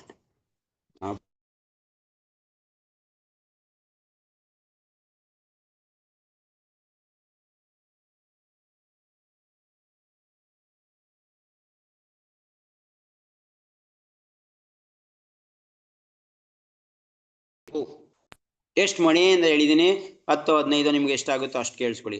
ಅದಕ್ಕೂ ಪ್ರಯತ್ನ ಮಾಡಿ. ಆಗ್ಲಿಲ್ವಾ ಲೀಲೆ ಕೊಟ್ಟೋಗಿ. ಆಯ್ತಾ? ಒಂದಂತೂ ನಿಜ, ನೀವು ಇಷ್ಟು ಮಣಿನ ಪರ್ಫೆಕ್ಟ್ ಆಗಿ ಕೇಳಿಸ್ಕೊಳ್ಳೇಬೇಕು. ಇದ್ರಲ್ಲಂತೂ ರಾಜಿ ಇಲ್ವೇ ಇಲ್ಲ. ಬರೀ ನಾನು ಲೀಲೆ ಯಾವಾಗ್ಲೂ ನೀನೇ ಅನ್ಸ್ಕೊತಾ ಇರ್ತೀನಿ ಪ್ರಭು, ನಾಮನ ಕೇಳಿಸ್ಕೊಳ್ಳೋದಿಲ್ಲ. ಅದಂಗೆ ಹೋಗ್ಬಿಡುತ್ತೆ ನಮ್ಮ ಲೈಫಲ್ಲಿ. ಅದಕ್ಕೆ ನೀವು ಇಷ್ಟು ಮಣಿನ ಇಷ್ಟು ದಿನ ನಾನು ಆ ಮಣಿ ಆ ರೌಂಡ್ನ ಕೌಂಟ್ ಮಾಡಂಗೆ ಇಲ್ಲ. ನೀವು ಇಷ್ಟು ಮಣಿ ಕೇಳಿಸ್ಕೊಳ್ಳಿಲ್ಲ ಅಂದ್ರೆ ಇದು ಮಿನಿಮಮ್ ಲೆವೆಲ್ ಅಲ್ಲಿ. ಅವ್ರವ್ರ ತಕ್ಕನಾಗಿ ನಮ್ಗೆ ಆಗ್ಲಿಲ್ಲ 10 ಮಣಿನ ಸಾಕು, 10 ಮಣಿನ ಸಾಕು. ಒಬ್ಬೊಬ್ರಿಗೆ ಆಯ್ತೈತೆ 15 ಮಣಿ ಇರಲಿ, ಒಬ್ಬರಿಗೆ ಆಗ್ತಾ ಇದೆ 25 ಮಣಿ ಇರಲಿ, ಒಬ್ಬರಿಗೆ ಆಗ್ತಾ ಇದೆ 50 ಮಣಿ. ಬಟ್ ಕೇಳಿಸ್ಕೊಂಡ್ರು ಮಾತ್ರ ಅದನ್ನ ಕೌಂಟ್ ಮಾಡ್ಕೊಳ್ಳಿ. ಅಷ್ಟೊತ್ತು ನಿಮ್ ಕಾನ್ಸಂಟ್ರೇಷನ್ ಇದ್ದು ಕೇಳಿಸ್ಕೊತೀವಿ ಅಂತಂದ್ರು ಮಾತ್ರ. ನಿಮ್ ಮೈಂಡ್ ಆ ಕಡೆ ಈ ಕಡೆ ಡೈವರ್ಟ್ ಆಯ್ತಾ, ಎಲ್ಲಿ ಹೋಗಿ ಎಗ್ರಿ ಲೀಲೆಗೆ ಎಗ್ರಿಬಿಡಿ. ಫಸ್ಟ್ ನಿಮ್ಮ ಮಾಡ್ಕೊಂಡು ಇರಬೇಕು ನಿಮ್ಮ ಮೈಂಡಲ್ಲಿ, ಇಂಥ ಲೀಲೆ ನಾನು ಜ್ಞಾಪಕ ಮಾಡ್ಕೋತೀನಿ ಅಂತ, ಇಂಥ ಲೀಲೆ ನನ್ನ ಮೈಂಡಲ್ಲಿ ಓಡಬೇಕು ಅಂತ. ಅದನ್ನ ಅದ್ರ ಬಗ್ಗೆ ಡೀಟೇಲ್ ಆಗಿ ಹೋಗ್ತಾ ಇರಿ. ಇಲ್ಲ ನೀವೇ ಇಮ್ಯಾಜಿನ್ ಮಾಡ್ಕೊಳ್ಳಿ, ಕೃಷ್ಣಗೆ ನಾನು ಈ ತರ ಪೂಜೆ ಮಾಡ್ತಾ ಇದ್ದೀನಿ, ಈ ತರ ಪೂಜೆ ಮಾಡ್ತೀನಿ. ಒಂದು ಲೀಲೆ ನೀವೇ ಕಟ್ಕೊಳ್ಳಿ. ನೋಡಿ, ಕೃಷ್ಣನ ಬಗ್ಗೆ ಬೇಕಾದ್ರೆ ಕತೆ ಕಟ್ಕೊಳ್ಳಿ, ಸರಿನೇ. ಇಲ್ದಿರಂಥದ್ನ ತನ್ನಿ, ಸರಿನೇ. ಏನ್ ಕೃಷ್ಣ ಸ್ಮರಣೆ ಬರ್ತಾ ಇದೆ ಇದ್ರಲ್ಲಿ ನಮ್ ಕೃಷ್ಣ ಸ್ಮರಣೆ ಬರ್ಬೇಕಷ್ಟೇ. ನೀವೇ ಒಂದ್ ಕತೆ ಕಟ್ತೀರಾ, ಕಟ್ಟಿ, ಏನ್ ತೊಂದ್ರೆ ಇಲ್ಲ, ಏನ್ ತಪ್ಪಿಲ್ಲ. ಯಾಕೆಂದ್ರೆ ಅವನ ಬಗ್ಗೆ ನಾವು ಫೇವರ್ ಆಗಿ ತಾನೇ ಕಟ್ಕೋತಾ ಇದೀವಿ. ಅವ್ನು ದ್ವೇಷ ಮಾಡಿ ಏನ್ ಕಟ್ಕೋತಾ ಇಲ್ಲ ತಾನೆ. ಕಟ್ಟಿ ನೀವೇ ಒಂದ್ ಕತೆ, ಕೃಷ್ಣನ ಜೊತೆ ಈ ತರ ಆಕ್ಟಿಂಗ್ ಮಾಡ್ತಾ ಇದ್ದೇನೆ, ಕಟ್ಕೊಳ್ಳಿ. ನಾನು ಜೊತೆ ಕ್ರಿಕೆಟ್ ಆಡ್ತಾ ಇದ್ದೀನಿ, ಕೃಷ್ಣ ಬೌಲಿಂಗ್ ಮಾಡ್ತಾ ಇದ್ದಾನೆ, ಕೃಷ್ಣ ಈ ತರ ಆಗ್ತಾ ನಾನು ಹಿಂಗಾಗ್ತೀಯಾ ಅಂತ ಹೇಳಿ. ಸೊ ಈ ತರ ಕಟ್ಕೊಂಡು ಸ್ಮರಣೆ ಮಾಡಿ, ತುಂಬಾ ಅದ್ಭುತವಾಗಿರುತ್ತೆ ನಿಮ್ ಜಪ ಇದೆಲ್ಲ. ಸೊ ಅಟ್ಲೀಸ್ಟ್ ಲೀಲೆ ಬಗ್ಗೆ ನಿಮ್ಗೆ ಸ್ಮರಣೆನೂ ಆಗುತ್ತೆ, ಅದ್ರ ಬಗ್ಗೆ ನಿಮ್ಗೆ ಮತ್ತೆ ತಿರ್ಗಿ ಆ ಲೀಲೆ ನೆನ್ಸ್ಕೊಂಡಾಗುತ್ತೆ, ಆ ಲೀಲೆ ಚೆನ್ನಾಗಿ ನಿಮ್ಗೆ ಜ್ಞಾಪಕ ಬರುತ್ತೆ, ಅದನ್ನ ಯಾವಾಗ ತಕ್ಕ ಸಮಯದಲ್ಲಿ ಹೇಳಕ್ಕೂ ಸರಿ ಹೋಗುತ್ತೆ. ಓಕೆ, ಹರೇ ಕೃಷ್ಣ. ಇಲ್ಲಿ ಒಂದು ಸ್ವಲ್ಪ ಇದೆ. ಸೊ ಇದು ಭಕ್ತನ ಮಧುರ ಆಗಿರೋದು ಸ್ನೇಹ, ಅವನದಂತೂ ಅವನ ಅಲೌಕಿಕ ಮತ್ತೆ ಮಧುರ. ಸೇವಕನು ಭಗವಂತನ ಸೇವೆಗೆ ಸದಾ ಸಿದ್ಧ. ನೋಡಿ ಪ್ರಭುಪಾದ್ ಏನೆಲ್ಲ ಹೇಳ್ಬಿಡ್ತಾರೆ ಇದರಲ್ಲಿ ಅಂತಂದ್ರೆ, ಸೇವಕ ಯಾವಾಗ್ಲೂ ಭಗವಂತನಿಗೆ ಸೇವೆ ಮಾಡಕ್ಕೆ ಸದಾ ಸಿದ್ಧವಾಗಿರ್ತಾನೆ, ಇದ್ರಲ್ಲಿ ಏನು ಡೌಟೇ ಇಲ್ಲ. ಹೌದಾ? ಶುದ್ಧ ಭಕ್ತ ಯಾವಾಗ್ಲೂ ಭಗವಂತನಿಗೆ ಸೇವೆ ಮಾಡಕ್ಕೆ ಇಷ್ಟಪಡ್ತಾ ಇರ್ತಾನೆ. ಹಾಗೆಯೇ ಭಗವಂತನು ತನ್ನ ಭಕ್ತನಿಗೆ ಒಂದು ವಿಷಯ ಸೇವೆ ಮಾಡಲು ಸದಾ ಅವಕಾಶವನ್ನು ಹುಡುಕುತ್ತಿರುತ್ತಾನೆ. ಅರೆ ಒಂದ್ ಕಡೆಯಿಂದಾನೆ ತಗೊಂಡು ಈ ಸೇವೆ ತಗೋತಾ ಇದ್ರೆ ಹೆಂಗಿರುತ್ತೆ ಹೇಳಿ? ನಿಮ್ಗೆ ಅನ್ಸ್ಬಿಡು ಒಂದೊಂದ್ಸರಿ, ಏನಪ್ಪ ಇದು ಯಾವಾಗ್ಲೂ ಅಡಿಗೆ ಮಾಡಾಕ್ತಾ ಇದಾರೆ, ನಾನಂತೂ ಬರೀ ಹೋಗ್ತಾ ಇದ್ದೀನಿ, ಕೈ ತೊಳಿತೀನಿ, ತಟ್ಟೆ ಇಟ್ಕೊತೀನಿ, ತಿಂತೀನಿ, ಬರ್ತೀನಿ, ನಾನು ಏನ್ ಅನ್ಸಲ್ವಾ ನಿಮ್ಗೆ? ಅರೆ ಅಮ್ಮ ಇಷ್ಟೊಂದು ದಿನ ಸೇವೆ ಮಾಡ್ತಾನೆ ಇದಾರೆ, ಆದ್ರೆ ಒಂದು ದಿನಕ್ಕಾದ್ರೂ ನಾವು ಅವ್ರಿಗೆ ಏನಾರ ಮಾಡೋದು ಬೇಡವಾ? ಅವ್ರಿಗೆ ಓಕೆ ತಂದಾಗ್ತಾ ಇದ್ದೀನಿ, ಅದೆಲ್ಲ ಪರವಾಗಿಲ್ಲ, ಆದ್ರೆ ಆ ತರ ಸೇವೆ ಮಾಡ್ತಾ ಇಲ್ವೇ? ದಿನ ತಿಂದಾಗ್ತಾ ಇದ್ದೀನಿ, ಏನು ಲೆಕ್ಕ ಮಾಡ್ಕೊಳ್ಬೇಕಾದ್ರೆ ಒಂದು ದಿನಕ್ಕೆ 1 kg ಅಕ್ಕಿ ಅಂತಂದ್ರೆ ಎಷ್ಟು 30 kg ಹಾಕೈತಿ, 30 kg ಮೂಟೆ ನೋಡಿ, ಅಯ್ಯೋ ಇಷ್ಟಕ್ಕಿ ತಿಂದ ಅಂತ ಅನ್ಸ್ಬಿಡುತ್ತೆ ನಿಮ್ಗೆ. ಲಾಸ್ಟ್ಗೆ 30 ದಿನಕ್ಕೆ 30 kg ಆಯ್ತು ಅಂದ್ರೆ 30 kg ಮೂಟೆ ನೋಡಿ ನೀವು, ಇಷ್ಟಕ್ಕಿ ತಿಂದ ಹಾಕುದ್ನಾ ಒಂದ್ 3 ದಿನ. ಇದೇ ತರ ವರ್ಷಕ್ಕೆ ಹೋಗಿ ರಾಸಿನೇ ಆಗ್ಬಿಟ್ಟಿರ್ತವೆ. ಅಯ್ಯೋ ಆದ್ರೆ ಓಕೆ ಇಷ್ಟಕ್ಕಿ ತಿಂದಾಕ್ತೆ ಪರವಾಗಿಲ್ಲ, ಎಷ್ಟಿನ ಅದ ಮಾಡಾಕಿದ್ರಲ್ಲ, ಅದಕ್ಕೆ ಬೆಲೆ ಕೊಡಕ್ಕಾಗತ್ತೆ ನೀವು? ಸೊ ಅಂದ್ರೆ ಸೇವೆ ತಗೋತಾ ಇದ್ರೆ ಏನ್ ಅನ್ಬಿಡುತ್ತೆ, ಅದಕ್ಕೆ ಸೇವೆ ತಗೊಳ್ಳೋದ್ರಲ್ಲಿ ತುಂಬಾ ದೊಡ್ಡ ಇದಾಗ್ಬಿಡುತ್ತೆ. ಕೃಷ್ಣನು ಯೋಚನೆ ಮಾಡ್ತಾನ ಅದನ್ನ, ಬರೀ ಸೇವೆ ತಗೋತಾ ಇದ್ದಾನೆ, ನಾನ್ ಮಾಡೋದು ಯಾವಾಗ ಅಂತ ಅವ್ನಿಗೆ ಒಂಥರ ಮುಜುಗರ ಆಗ್ತಾ ಇರುತ್ತೆ. ಏನಪ್ಪ ನಾನು ಯಾವಾಗ್ಲೂ ಸೇವೆ ತಗೋತಾ ಇದ್ದೀನಿ, ಏನ್ ಮಾಡೋದು? ಅವ್ನು ಅನ್ಕೊಳ್ಳಲ್ಲ, ಇವ್ನು ಮಾಡ್ಲೇಬೇಕು ನನಗೆ ಮಾಡ್ಲಿ ಅಂತ. ಆತರ ಅಲ್ಲ ವ್ಯಕ್ತಿ ಅವನು. ನಾವ್ ಅನ್ಕೋತೀವಿ ಅದನ್ನ, ಅವನು ಆತರ. ಇಲ್ಲಿ ನೋಡಿ, ಭೌತಿಕ ಪ್ರಪಂಚದಲ್ಲಿ ನೀವು ಎಷ್ಟೇ ಸೇವೆ ಮಾಡ್ತಾ ಇದ್ರು ತೃಪ್ತಿ ಮಾಡಕ್ಕಾಗೋದಿಲ್ಲ ಅವ್ರನ್ನ. ಏನ್ ಮಾಡಿದೀವಿ ಇವತ್ತು ಮಾಡೋ ಅಂತೀವಿ, ಇಷ್ಟೆಲ್ಲ ಮಾಡ್ತಾ ಇದ್ದಾನೆ ಇರು ಅಂತ ಅಂದ್ಬಿಟ್ಟು ನಾವು ಅವನಿಗೋಸ್ಕರ ಇಲ್ಲ ನೀನ್ ಇವತ್ತು ರಜಾ ತಗೋ, ಇಲ್ಲ ನೀನ್ ಇವತ್ತು ನಿನ್ಗೆ ಇದು ಕೊಡಿಸ್ತೀನಿ ಅಂತ ಹೇಳ್ತಾ ಇದೀವ. ಯಾರೋ ಒಬ್ಬೊಬ್ರು ಇದಾರೆ, ಇಲ್ಲ ಅಂತಲ್ಲ, ಆ ಥರ ಇದ್ದಾರೆ. ಅದ್ರ ದಿನ ಅಪ್ರಿಷಿಯೇಟ್ ಮಾಡೋರು ಇರಲ್ಲ ಅವ್ನ ಸೇವೆನ ನೋಡಿ. ಅವ್ನು ಇನ್ನ ಸೇವೆ ಮಾಡ್ಬೇಕು ಅಂತ ಬಯಸ್ತೀವ ಹೊರ್ತು ಬೇಡ ಅಂತ ಹೇಳಲ್ಲ. ಆದ್ರೆ ಕೃಷ್ಣ ಆ ಥರ ವ್ಯಕ್ತಿ ಅಲ್ಲ, ದಿನ ನೀವು ಸೇವೆ ಮಾಡೋದನ್ನ ಲೆಕ್ಕ ಇಡ್ತಾ ಇರ್ತಾನೆ. ನೀನ್ ಇಷ್ಟೊಂದು ಸೇವೆ ಮಾಡಿದ್ಯಾ, ನಾನು ನಿನ್ಗೆ ಏನ್ ಮಾಡ್ಲಿ ಅಂತ. ಅದಕ್ಕೆ ದ್ರೌಪದಿ ಕೊಟ್ಟಿದ್ದೆಷ್ಟು, ಅವನು ಬೆಳ್ಳಿಗೆ ಕಟ್ಟಾದಾಗ ರಾಜಸೂಯ ಯಜ್ಞದಲ್ಲಿ ಏನಾಗುತ್ತೆ, ಅವನಿಗೆ ಇವನ ಸಂಹಾರ ಮಾಡಿದಾಗ, ಇಲ್ಲ ಬೇರೆ 2 ಸಂದರ್ಭ ಹೇಳ್ತಾರೆ, ಅವ್ನು ತರಕಾರಿ ಕಟ್ ಮಾಡ್ತಿದ್ದ, ಕೈ ಕುಕ್ಕೊಬಿಟ್ಟ ಅಂತ. ಯಾಕೆಂದ್ರೆ ರಾಜಸೂಯ ಯಜ್ಞದಲ್ಲಿ ತರಕಾರಿ ಬೇರೆ ಬೇಕಿತ್ತಲ್ಲ, ಆಗ ಕೈ ಕುಕ್ಕೊಬಿಟ್ಟ ಅಂತ ಹೇಳ್ತಾರೆ. ಇನ್ನೊಂದೊಂದು ಸಂದರ್ಭದಲ್ಲಿ ಇವನ ಸಂಹಾರ ಮಾಡ್ತಾರಲ್ಲ ಶಿಶುಪಾಲನ ಸಂಹಾರ ಮಾಡಿದ ತಕ್ಷಣ ಅವನಿಗೆ ಚಕ್ರ ಬಂದು ಅವನ ಕೈಗೆ ಕುಯ್ಕೋಬೇಕಾದ್ರೆ ಚಕ್ರ ಕಟ್ ಮಾಡ್ಕೊಬಿಡ್ತು ಅಂತ. ಚಕ್ರ ಅವನ ಕೈಯಿಂದನೇ ಹೋಗಿರೋದು, ಅವನಿಗೆ ಕಟ್ ಮಾಡ್ಬಿಡ್ತಾ. ಇದು ನಾಟಕ, ಏನೋ ಒಂದು ಡ್ರಾಮಾ ಮಾಡ್ತಾನೆ ಭಗವಂತ ತೋರ್ಸಕ್ಕೋಸ್ಕರ. ಯಾವ್ದೋ ಒಂದು ಸಂದರ್ಭದಲ್ಲಿ ಅವನಿಗೆ ಕಟ್ ಆಗ್ಬಿಡುತ್ತೆ. ಸೊ ಅವ್ ಕಟ್ ಮಾಡಿದಾಗ ಎಲ್ಲರೂ ಅಯ್ಯೋ ಕೃಷ್ಣನ್ ಬೆಳ್ಳು ಕಟ್ ಆಗೋಯ್ತು, ಬಟ್ಟೆ ಹುಡುಕ್ತಿರ್ತಾರೆ. ಬಟ್ಟೆನ ಅವ್ನ ಬೆಳ್ಳು ಕಟ್ಟಕ್ಕೋಸ್ಕರ ಬಟ್ಟೆ ಹುಡುಕ್ತಿರ್ತಾರೆ ಎಲ್ಲಾರು. ದ್ರೌಪದಿಗೆ ಗೊತ್ತಾಯ್ತು. ದ್ರೌಪದಿ ಬಂದಿದ ತಕ್ಷಣ ಎಂತ ಕೃಷ್ಣನ್ ಬೆಳ್ಳು ಕಟ್ಟಾಗೋಯ್ತು, ಅಯ್ಯೋ ನಿಮ್ಮ ಏನ್ ಬಟ್ಟೆ ಹಾಕೊಂಡಿಲ್ಲ ನೀವು ಅನ್ಬಿಟ್ಟು ಅವಳು ಬಟ್ಟೆನೆ ಹರಿದ್ಬಿಟ್ಟು, ರೇಷ್ಮೆ ಸೀರೆ ಯಾವ್ದಕ್ಕೆ ಹಾಕೋದು ಕೂತಿರೋದು, ಇದಕ್ಕೆ ಹಾಕ ಕೂತಿರೋಂತ ಅಂತ ಸೀರೆನ ಹರಿದ್ಬಿಟ್ಟು ಕಟ್ತಾಳೆ ಕೃಷ್ಣನ್ ಬೆಳ್ಳಿಗೆ. ಇವತ್ತು ನಾವು ಯಾವ್ದಾರ ಫಂಕ್ಷನ್ ತಗೊಂಡಿರೋ ಸೀರೆ ಎಲ್ಲಾರ ಒಂಚೂರು ಕರೆ ಆಗ್ಬಿಟ್ರೆ, ಅಯ್ಯೋ ಎತ್ಕೆ ಓಡಾಡದೆ ಏನ್ ಕೇಳಿ, ಕರೆ ಆಗ್ಬಿಟ್ರಿ ಏನ್ ಕೇಳಿ, ಅದ ಹಿಂಗೆ ಓಡಾಡ್ತಾ ಇರ್ತಿದ್ದಾನೆ. ಆದ್ರೆ ದ್ರೌಪದಿ ಲೆಕ್ಕನೇ ಇಲ್ಲ, ಅವಳು ಅಂತ ರೇಷ್ಮೆ ಸೀರೆನ ಹರಿದ್ಬಿಟ್ಟು ಕೃಷ್ಣ ಬೆಳ್ಳು ಕಟ್ತಾಳೆ. ಕೃಷ್ಣ ಯೋಚನೆ ಮಾಡ್ತಾನೆ, ಒಂದೊಂದು ದಾರಕ್ಕೆ ಒಂದೊಂದು ಸೀರೆ ಕೊಡ್ತೀನಿ ನಿನ್ಗೆ. ಕೊಡ್ತಾನೆ, ಬರೀ ಹೇಳಿಲ್ಲ, ಕೊಡ್ತಾನೆ. ಸೊ ಕೃಷ್ಣ ಸೇವೆ ಮಾಡೋಕ್ಕೋಸ್ಕರ ಕಾಯ್ತಾ ಇರ್ತಾನೆ. ನಾವು ಸೇವೆ ಮಾಡಿದ್ರೆ ಅದನ್ನ ಲೆಕ್ಕ ಇಟ್ಟಿರ್ತಾನೆ, ಪ್ರತಿಯೊಂದು ಲೆಕ್ಕ ಇಟ್ಟಿರ್ತಾನೆ. ಅದಕ್ಕೆ ಎಷ್ಟು ಬೇಕು ಅಷ್ಟು ಕೊಡ್ತಾನೆ. ಲೆಕ್ಕ ಮಾಡ್ಕೊಳ್ಳಿ, ಒಂದೊಂದು ಜನ್ಮನ ನಾವು ಮಾಡ್ತಾರ ಸೇವೆ, ಒಂದೊಂದು ಜನ್ಮದ ಪಾಪನೇ ಕಳೀತಾ ಇದ್ದಾನೆ, ಇಲ್ಲ 2 ಜನ್ಮದ ಪಾಪ ಕಳೀತಾ ಇದ್ದಾನೆ ಅಂತಂದ್ರೆ ಲೆಕ್ಕ ಮಾಡ್ಕೊಳ್ಳಿ. ಒಂದು ಜನ್ಮಕ್ಕೆ ಎಷ್ಟೆಲ್ಲ ನಾವು ನೋವು ಅನುಭವಿಸ್ಬೇಕಿತ್ತು. ಹಂಗಾದ್ರೆ ನಮ್ಗೆ ಕೃಷ್ಣ ಕೊಡ್ತಾ ಇದ್ದಾನೆ. ದ್ರೌಪದಿಗೆ ಸೀರೆನಾರ ಕೊಟ್ಟ, ನಮ್ಗೇನ್ ಕೊಟ್ಟಿದ್ದಾನೆ ತಂದ್ಬೇಡಿ. ನಾವ್ ಇಷ್ಟೊಂದು ಜಪ ಮಾಡ್ತಾ ಇದೀವಿ, ಇಷ್ಟೊಂದು ನೆನ್ಕತಾ ಇದೀವಿ, ಒಂದಿನ ಏನ್ ಕಾಣ್ಲಿಲ್ಲ, ಏನು ಕೊಡ್ಲೇ ಇಲ್ಲ ಅನ್ಕೋಬೇಡಿ. ಆದ್ರೆ ಒಂದೊಂದು ಜನ್ಮದಲ್ಲಿ ಅನುಭವಿಸ್ಬೇಕಿತ್ತಲ್ಲ ಕಷ್ಟ, ಅದನ್ನ ಯಾರು ತೀರಿಸ್ತಾ ಇರೋದು? ಕೃಷ್ಣ. ಮತ್ತೆ ಇಲ್ಲಿಂದೆಲ್ಲ ತಗೊಂಡು ಹೋಗ್ಬಿಟ್ಟು ಒಳ್ಳೆ ಸ್ನಾನ ಭೋಜನ ತಿಂತಾ ಇದ್ರೆ, ಏನು ಯಜ್ಞ ಮಾಡಿದಿರಾ, ಏನು ಹಿಂದೆ ಮುಂದೆ ನೋಡಿದಿರಾ, ಪಾನಿಪುರಿ ಪಕೋಡ ಅದು ಇದು ತಿಂತಾ ಇದ್ರೆ ಯಾರು ಕೊಡ್ತಾ ಇರೋದು? ಗೊತ್ತಾನೆ. ಅಂದ್ರೆ ಇಷ್ಟೊಂದೆಲ್ಲ ನಾವು ಮಾಡ್ತಾ ಇದ್ರು ಕೂಡ ನಾವು ಮಾಡೋ ಭಕ್ತಿಗೆ ಕೇಳೋ ಕೃಷ್ಣ ಏನೆಲ್ಲ ಅದ್ಭುತ ಮಾಡ್ತಾ ಇದ್ದಾನೆ, ಬಟ್ ನಮ್ಗೆ ಗೊತ್ತಾಗ್ತಾ ಇಲ್ಲ ಅಷ್ಟೇ. ಅದನ್ನ ಫೀಲ್ ಯಾರು ಫೀಲ್ ಮಾಡ್ತಾರೋ ಅವರು ನಿಜವಾದ ಭಕ್ತರು ಅಂತ ತಿಳ್ಕೊಳ್ಳಿ. ಕೃಷ್ಣ ಮಾಡ್ತಾ ಇರೋದನ್ನ ಫೀಲ್ ಮಾಡ್ತಾರೆ, ಅವ್ರಿಗೆ ಗೊತ್ತಾಗ್ತಾ ಇದೆಯಲ್ಲ, ಅದು ನಿಜಕ್ಕೂ ಅಷ್ಟಿಗೆ ತಿಳ್ಕೊಳ್ಳಿ ನಮ್ಗೆ ಭಕ್ತಿ ಬಂದಿದೆ ಅಂತ. ಇಲ್ಲಾಂದ್ರೆ ಎಷ್ಟೋ ಜನ ಗೊತ್ತೇ ಆಗೋದಲ್ಲ, ಈ ಭೌತಿಕ ಪ್ರಪಂಚನಕ್ಕೂ ಕೃಷ್ಣ ಹೆಲ್ಪ್ ಮಾಡ್ತಾ ಇದ್ದಾನೆ, ಅದನ್ನ ಅವರು ಕೃಷ್ಣನ ಬಗ್ಗೆ ಗೊತ್ತೂ ಇಲ್ಲ, ಮಾಡ್ತಾವನೆ ಅಂತ ಅನ್ಕೋತೀವಿ, ಅಪ್ರಿಷಿಯೇಟ್ ಮಾಡ್ತಾ ಇಲ್ಲ. ಭಕ್ತಿ ಎಲ್ಲಿವರೆಗೆ ಅಂತಂದ್ರೆ ಜಸ್ಟ್ ಅಯ್ಯೋ ಪ್ರಭು ನೀವು ಇಷ್ಟೊಂದು ಚೆನ್ನಾಗಿ ಮಾಡ್ತಾ ಇದ್ರ ಅನ್ಬಿಟ್ರೆ ಸಾಕಂತೆ. ಭಗವಂತ ಏನ್ ಯತ್ನೆ ಮಾಡ್ತಾನೆ, ನಾನು ಭಕ್ತನ ಹೊಗಳ್ದ ಇವನು ಅಂದ್ಬಿಟ್ಟು ಅವನಿಗೂ ಹೆಲ್ಪ್ ಮಾಡ್ತಾನಂತೆ, ಅವನಿಗೂ ನೋಡ್ತಾನಂತೆ. ಸೊ ಇದನ್ನೇ ಮಧುರತೆ ಅನ್ನೋದು. ಭಕ್ತನಿಗೂ ಭಗವಂತನ ಮಧುರತೆ ಅಂದ್ರೆ ಇದನ್ನೇ. ಸೊ ಅವನ್ ಕಾಯ್ತಾ ಇರ್ತಾನೆ ಹೆಲ್ಪ್ ಅವ್ನು ಮಾಡಕ್ಕೋಸ್ಕರ. ಅರ್ಜುನ ಸೇವೆ ಮಾಡಿದ್ದ. ಅರ್ಜುನ ನಿನ್ ಸಾರಥಿ ಆಗೊಂದಿದ ತಕ್ಷಣ ಹಿಂದೂ ಮುಂದೆ ನೋಡ್ಲಿಲ್ಲ. ಕೃಷ್ಣ ಆಯ್ತು ಓಕೆ ಅರ್ಜುನ ಆಯ್ತು ಚೇಂಜ್ ಮಾಡ್ಬಿಟ್ಟು ಅಂದ್ಬಿಟ್ಟು, ಅಕಸ್ಮಾತ್ ಇಲ್ಲ ನಾನು ಹ್ಞೂ ಅಂತಂದ್ರೆ ಆಯ್ತು ಬಿಡಿ ಕೃಷ್ಣ ನೀನ್ ಸಾರಥಿನೇ ಕಳ್ಸ್ಕೊಂಡ್ಬಿಟ್ರೆ ಇಮ್ಮಿಡಿಯೇಟ್ ಆಗಿ ಏನೊಂದು ಮಾತು ಆಡ್ಲಿಲ್ಲ, ಸ್ಮೈಲ್ ಮಾಡ್ತಾನೆ ಅಷ್ಟೇ. ಸ್ಮೈಲ್ ಮಾಡ್ಬಿಟ್ಟು ಆಯ್ತು ಅನ್ನೋದು. ಸೊ ಇದು ಕೃಷ್ಣಂದು ವಿಷಯ. ಕೃಷ್ಣ ಯಾವ ರೀತಿ ಅಂತ ಸವಾಕಲ್ಲಿ ಹುಡುಕುತ್ತಿರ್ತಾನೆ. ತಾನೇ ಅಪ್ಪಣೆ ನೀಡುವ ಪ್ರಭು ಆಗುವುದಕ್ಕಿಂತ ಅಪ್ಪಣೆ ಯಾವಾಗ್ಲೂ ಮಾಡ್ತಾ ಇರ್ತಾನೆ.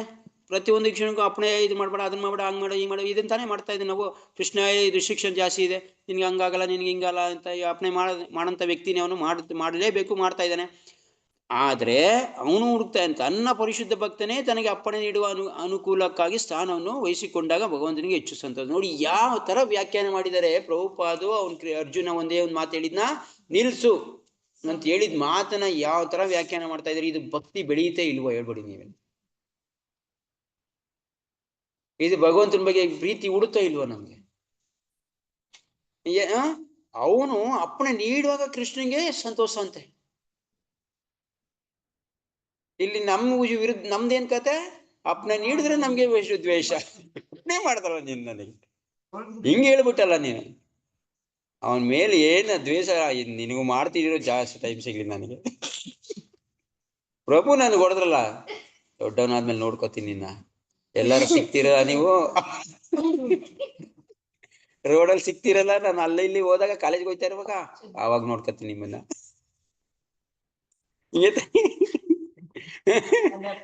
ಇವಾಗ ನನ್ಗೆ ಏನೋ ಹೇಳ್ಕೊಡ್ತಾ ಇದ್ದೀರಾ, ಮುಂದೆ ಚೆನ್ನಾಗಿ ಕಲ್ತ್ಬಿಟ್ಟಾಗ ನಿಮ್ಗಿದೆ. ಇವಾಗ ನನ್ಗೆ ಇಂಗ್ಲೀಷ್ ಹೇಳ್ಕೊಡ್ತಾ ಇದ್ರಿ, ಹಿಂದಿ ಹೇಳ್ಕೊಡ್ತಾ, ನಾನ್ ಚೆನ್ನಾಗಿ ಕಲ್ತ್ಮೇಲೆ ನಿಮ್ಗೆ ಐತೆ ಆಟ ಆಡ್ಸೋದು. ನಿಮ್ಗೆ ಗೊತ್ತಿಲ್ದಾರ್ದು ಹೇಳಿ ನಾನು ನಿಮ್ಗೆ ಬಲಿಯಾಗಿ. ಸೊ ಈ ಅವನಿಗೆ ಅಪ್ಪಣೆ ನೋಡಿ ಪರಿಸ್ಥಿತಿನ ಹುಡುಕ್ತಾ ಇರ್ತಾನಂತೆ ಭಗವಂತ. ಯಾಕೆ? ಸೇವೆ ಮಾಡಕ್ಕೋಸ್ಕರ. ಭಕ್ತನಿಗೆ ನಾನೇನ್ ಮಾಡಿದ್ಯಾ ನಾನ್ ಮಾಡಕ್ಕೋಸ್ಕರ ಸೇವೆ ಹುಡುಕ್ತಾ ಇರ್ತಾನಂತೆ. ಯಾಕೆಂದ್ರೆ ಇಲ್ಲಿ ಯಾಕೆ ಬರಲ್ಲ ಅಂತಂದ್ರೆ ಅವ್ನ್ ಕೇಳೋದಿಲ್ಲ, ಇವ್ನ್ ಮಾಡಕ್ ಆಗೋದಿಲ್ಲ. ಭಕ್ತಕ್ಕೆ ಅಪೇಕ್ಷೆ ಪಟ್ಟರೆ ತಾನೇ ಅವ್ನ್ ಮಾಡಕ್ಕಾಗೋದು. ಕೃಷ್ಣ ಭಕ್ತರು ಹೇಳಿದ್ರೆ ತಾನೇ ಮಾಡಕ್ಕಾಗೋದು. ಹೇಳಿದ್ರೆ ಎಷ್ಟೊಂದು ಮಾಡ್ತಾ ಇದ್ದಾನೆ, ಅದ್ ಬೇರೆ ಪ್ರಶ್ನೆ. ಆದ್ರೆ ಮುಖ್ಯವಾಗಿರೋಂಥದ್ನ ಯಾವಾಗ ಅವ್ನು ಹೇಳ್ತಾನೆ ಖುದ್ದಾಗಿ. ಇಲ್ಲಿ ಅರ್ಜುನ ಕರೀದಿರ ಹೋಗಿ ನಾನೇ ಆಗ್ತೀನಿ ಅಂತ ಓಡಕ್ ಆಯ್ತಿತ್ತ ಕೃಷ್ಣ ನಿನ್ಗೆ ಯಾಕೆ ತೊಂದ್ರೆ, ಬೇರೆಯವ್ರು ಕರ್ಕತೀನಿ ಬಿಡು ಅಂತನ್ಬಿಟ್ರೆ ಅಲ್ವಾ? ಸೊ ಅದಕ್ಕೆ ಅವನೇ ಕೇಳುವಾಗ ಕೃಷ್ಣನಿಗೆ ತುಂಬಾ ಖುಷಿ. ಕೃಷ್ಣನೇ ನಾನೇ ಮಾಡ್ತೀನಿ ಏನಾರ ಅರ್ಜುನ ನಾನೇ ಬರ್ತೀನಿ ಕಣಾರ ಸಾರ್ಥಿಯಾಗಿ ಅಂತಂದ್ರೆ ಅಂದಿದ್ರೆ, ಅದೇ ಅರ್ಜುನ ನಿನ್ಗೆ ಯಾಕೆ ತೊಂದ್ರೆ ಕೃಷ್ಣ, ನಾನು ಬೇರೆಯವ್ರನ್ನ ಕರ್ಕತೀನಿ ಅಂತ ಅಂದ್ಬಿಟ್ಟಿದ್ರೆ ಅದೆಲ್ಲ ಹಂಗ್ ಆತರ ಮಾತೆಲ್ಲ ಬಂದ್ಬಿಡ್ತಾವೆ. ಅದಕ್ಕೆ ನೀನೇ ಆಗೊಂದಿದ ತಕ್ಷಣ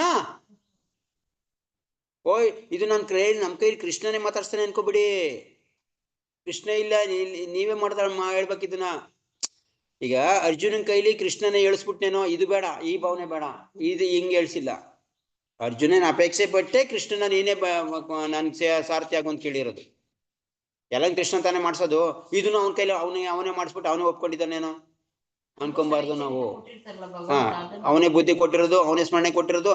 ಅದಕ್ಕೆ ನಿನ್ನೆ ಕೇಳುವಂತ ಇದ್ದಾನೆ, ಅವನೇ ಕೇಳಿಸ್ದ. ನಮಗೂ ಸ್ವತಂತ್ರ ಕೊಟ್ಟಿದ್ದಾನೆ. ಮತ್ತೆ ನಾ ಆ ಸ್ವತಂತ್ರ ಯೂಸ್ ಮಾಡ್ಕೊಂಡು ನೀನ್ ಬೇಡ ಅನ್ಬೋದು, ಬೇಕು ಅನ್ಬೋದು. ಅದೇ ಅರ್ಜುನಿಗೆ ಯಾಕೆ ಹಂಗ ಅನ್ಸ್ಲಿಲ್ಲ? ಕೃಷ್ಣಗೆ ಇಚ್ಛೆ ಇರ್ಲಿಲ್ವಾ? ದುರ್ಯೋಧನ ಯಾಕೆ ಕೃಷ್ಣ ಕೇಳಲಿಲ್ಲ? ಅವನಿಗೇನಾರ ಒಳಗಡೆಯಿಂದ ಕೃಷ್ಣ ಕೂತ್ಕೊಂಡು ಬೇಡ ನಾನು ಕೇಳ್ಬೇಡ ಅಂತ ಹೇಳ್ತಾ ಇದ್ನಾ? ಅವನದು ಅಹಂಕಾರ, ಅವನದು ಇಚ್ಛೆ, ಅವನ್ ಸ್ವತಂತ್ರ ಅವನಿಗೂ ಬಿಟ್ಟಿದ್ದಾನೆ, ಅರ್ಜುನ್ಗೂ ಸ್ವತಂತ್ರ ಕೊಟ್ಟಿದ್ದಾನೆ.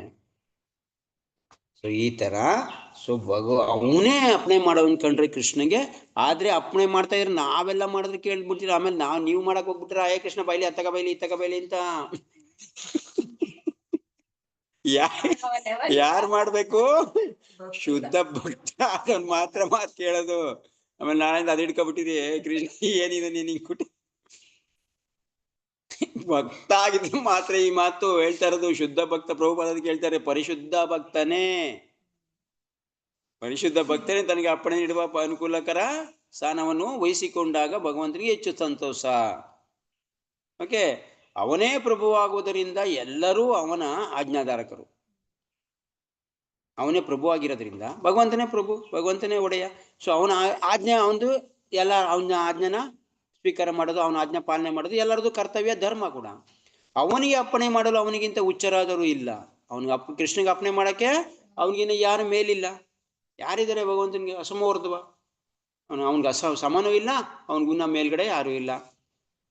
ಆದರೆ ತಾನೇ ಎಲ್ಲ ಆಗುವವುಗಳ ಪ್ರಭುವಾದರೂ ಪರಿಶುದ್ಧ ಭಕ್ತನೊಬ್ಬನು ತನಗೆ ಅಪ್ಪಣೆ ಮಾಡುವುದನ್ನು ಕಂಡಾಗ ಭಗವಂತನಿಗೆ ಅಲೌಕಿಕ ಆನಂದ. ಅವನೇ ಪ್ರಭು, ಎಲ್ಲ ಆಗುವವುಗಳು ನೋಡ್ಕೊಳ್ಳೋದು ಅವನೇ.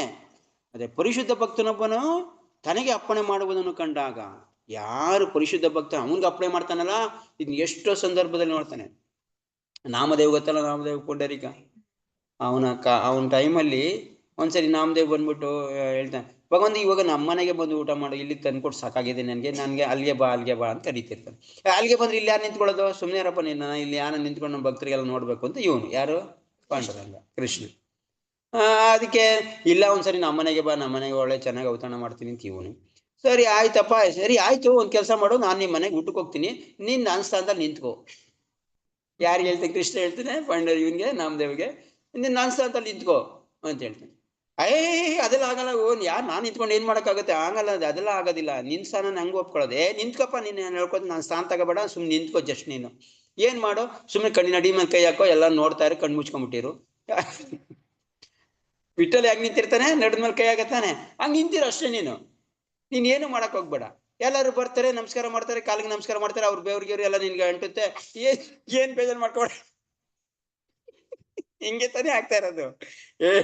ಅಲ್ಲ, ಇದ್ರಲ್ಲಿ ಕ್ಯೂವಲ್ಲಿ ನಿಂತ್ಕೊಂಡು ಎಲ್ಲ ಸಾಕಾಗಿರ್ತದೆ, ಬೇವ್ರಿ ಇರ್ತದೆ, ಸ್ನಾನ ಮಾಡಿರ್ತಾರೆ, ಇಲ್ಲಿ ಬಂದ್ಬಿಟ್ಟು ಏನ್ ಮಾಡ್ತಾರೆ, ಭಗವಂತನ ಪಾದಕ್ಕೆ ಹಣೆ ಹಿಂಗ್ ಒರೆಸ್ತಾರೆ. ಹೌದು ತಾನೆ?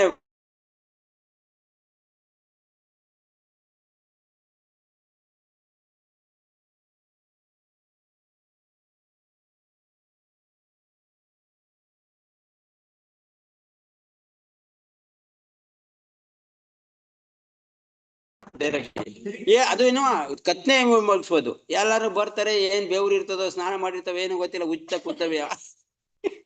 ಆದ್ರೆ ಬಿಟ್ಟಲ್ಲ ನೋಡ್ಕೊಂಡು ನಿಂತ ಅವನಿಗೆ ಬಿಟ್ಟು ನೀನ್ ನಿಂತ್ಕೊ ಅಂತಾನೆ. ಸರಿ, ಇದೆಲ್ಲ ಸಹಿಸ್ಕೋಬೇಕು ನೋಡು, ನೀನ್ ನಿಂತ್ಕೋಬತ್ಯಾ? ಎಷ್ಟ್ ಜೋಗಾಗಿ ಹೇಳ್ತಾರೆ ಅಂದ್ರೆ ಈ ಕಥನ. ನೀನ್ ನಿಂತಿರ್ತೀಯ, ಬೆಳಿಗ್ಗೆ ಬರ್ತಾನೆ ಪೂಜಾರಿ, ದಬಾ ದಬಾ ದಬಾ ಅಂತ ತಣ್ಣೀರ ಸುರಿತಾನೆ. ಸ್ನಾನ ಮಾಡ್ಸಕ್ ಬರ್ತಾನಲ್ಲ, ಅವ್ನು ಬಿಸಿನೂ ಮಾಡಲ್ಲ, ಏನು ಮಾಡಲ್ಲ, ತಗ ಸುರಿತಾನೆ, ತಡ್ಕೋಬೇಕು. ಅದು ಏನು 3 ಗಂಟೆ ಜಾವಕ್ಕೆ 3 ಗಂಟೆಗೆನೆ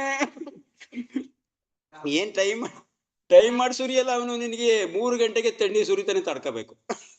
ಓಕೆ, ಅದಾದ್ಮೇಲೆ ಇಷ್ಟಪ್ಪ ಬೆಣ್ಣೆ ತೆಗೆದು ಮುಖಕ್ಕೆ ಮೆತ್ತ. ಬೆಣ್ಣೆ ನಾಮ ಹಾಕದ್ ಯಾವ್ದ್ರಲ್ಲಿ ಹೇಳಿ? ವಿಠಲನ್ಗೆ ಬೆಣ್ಣೆಲಿ ಹಾಕ್ತಾ ಅಲ್ವಾ?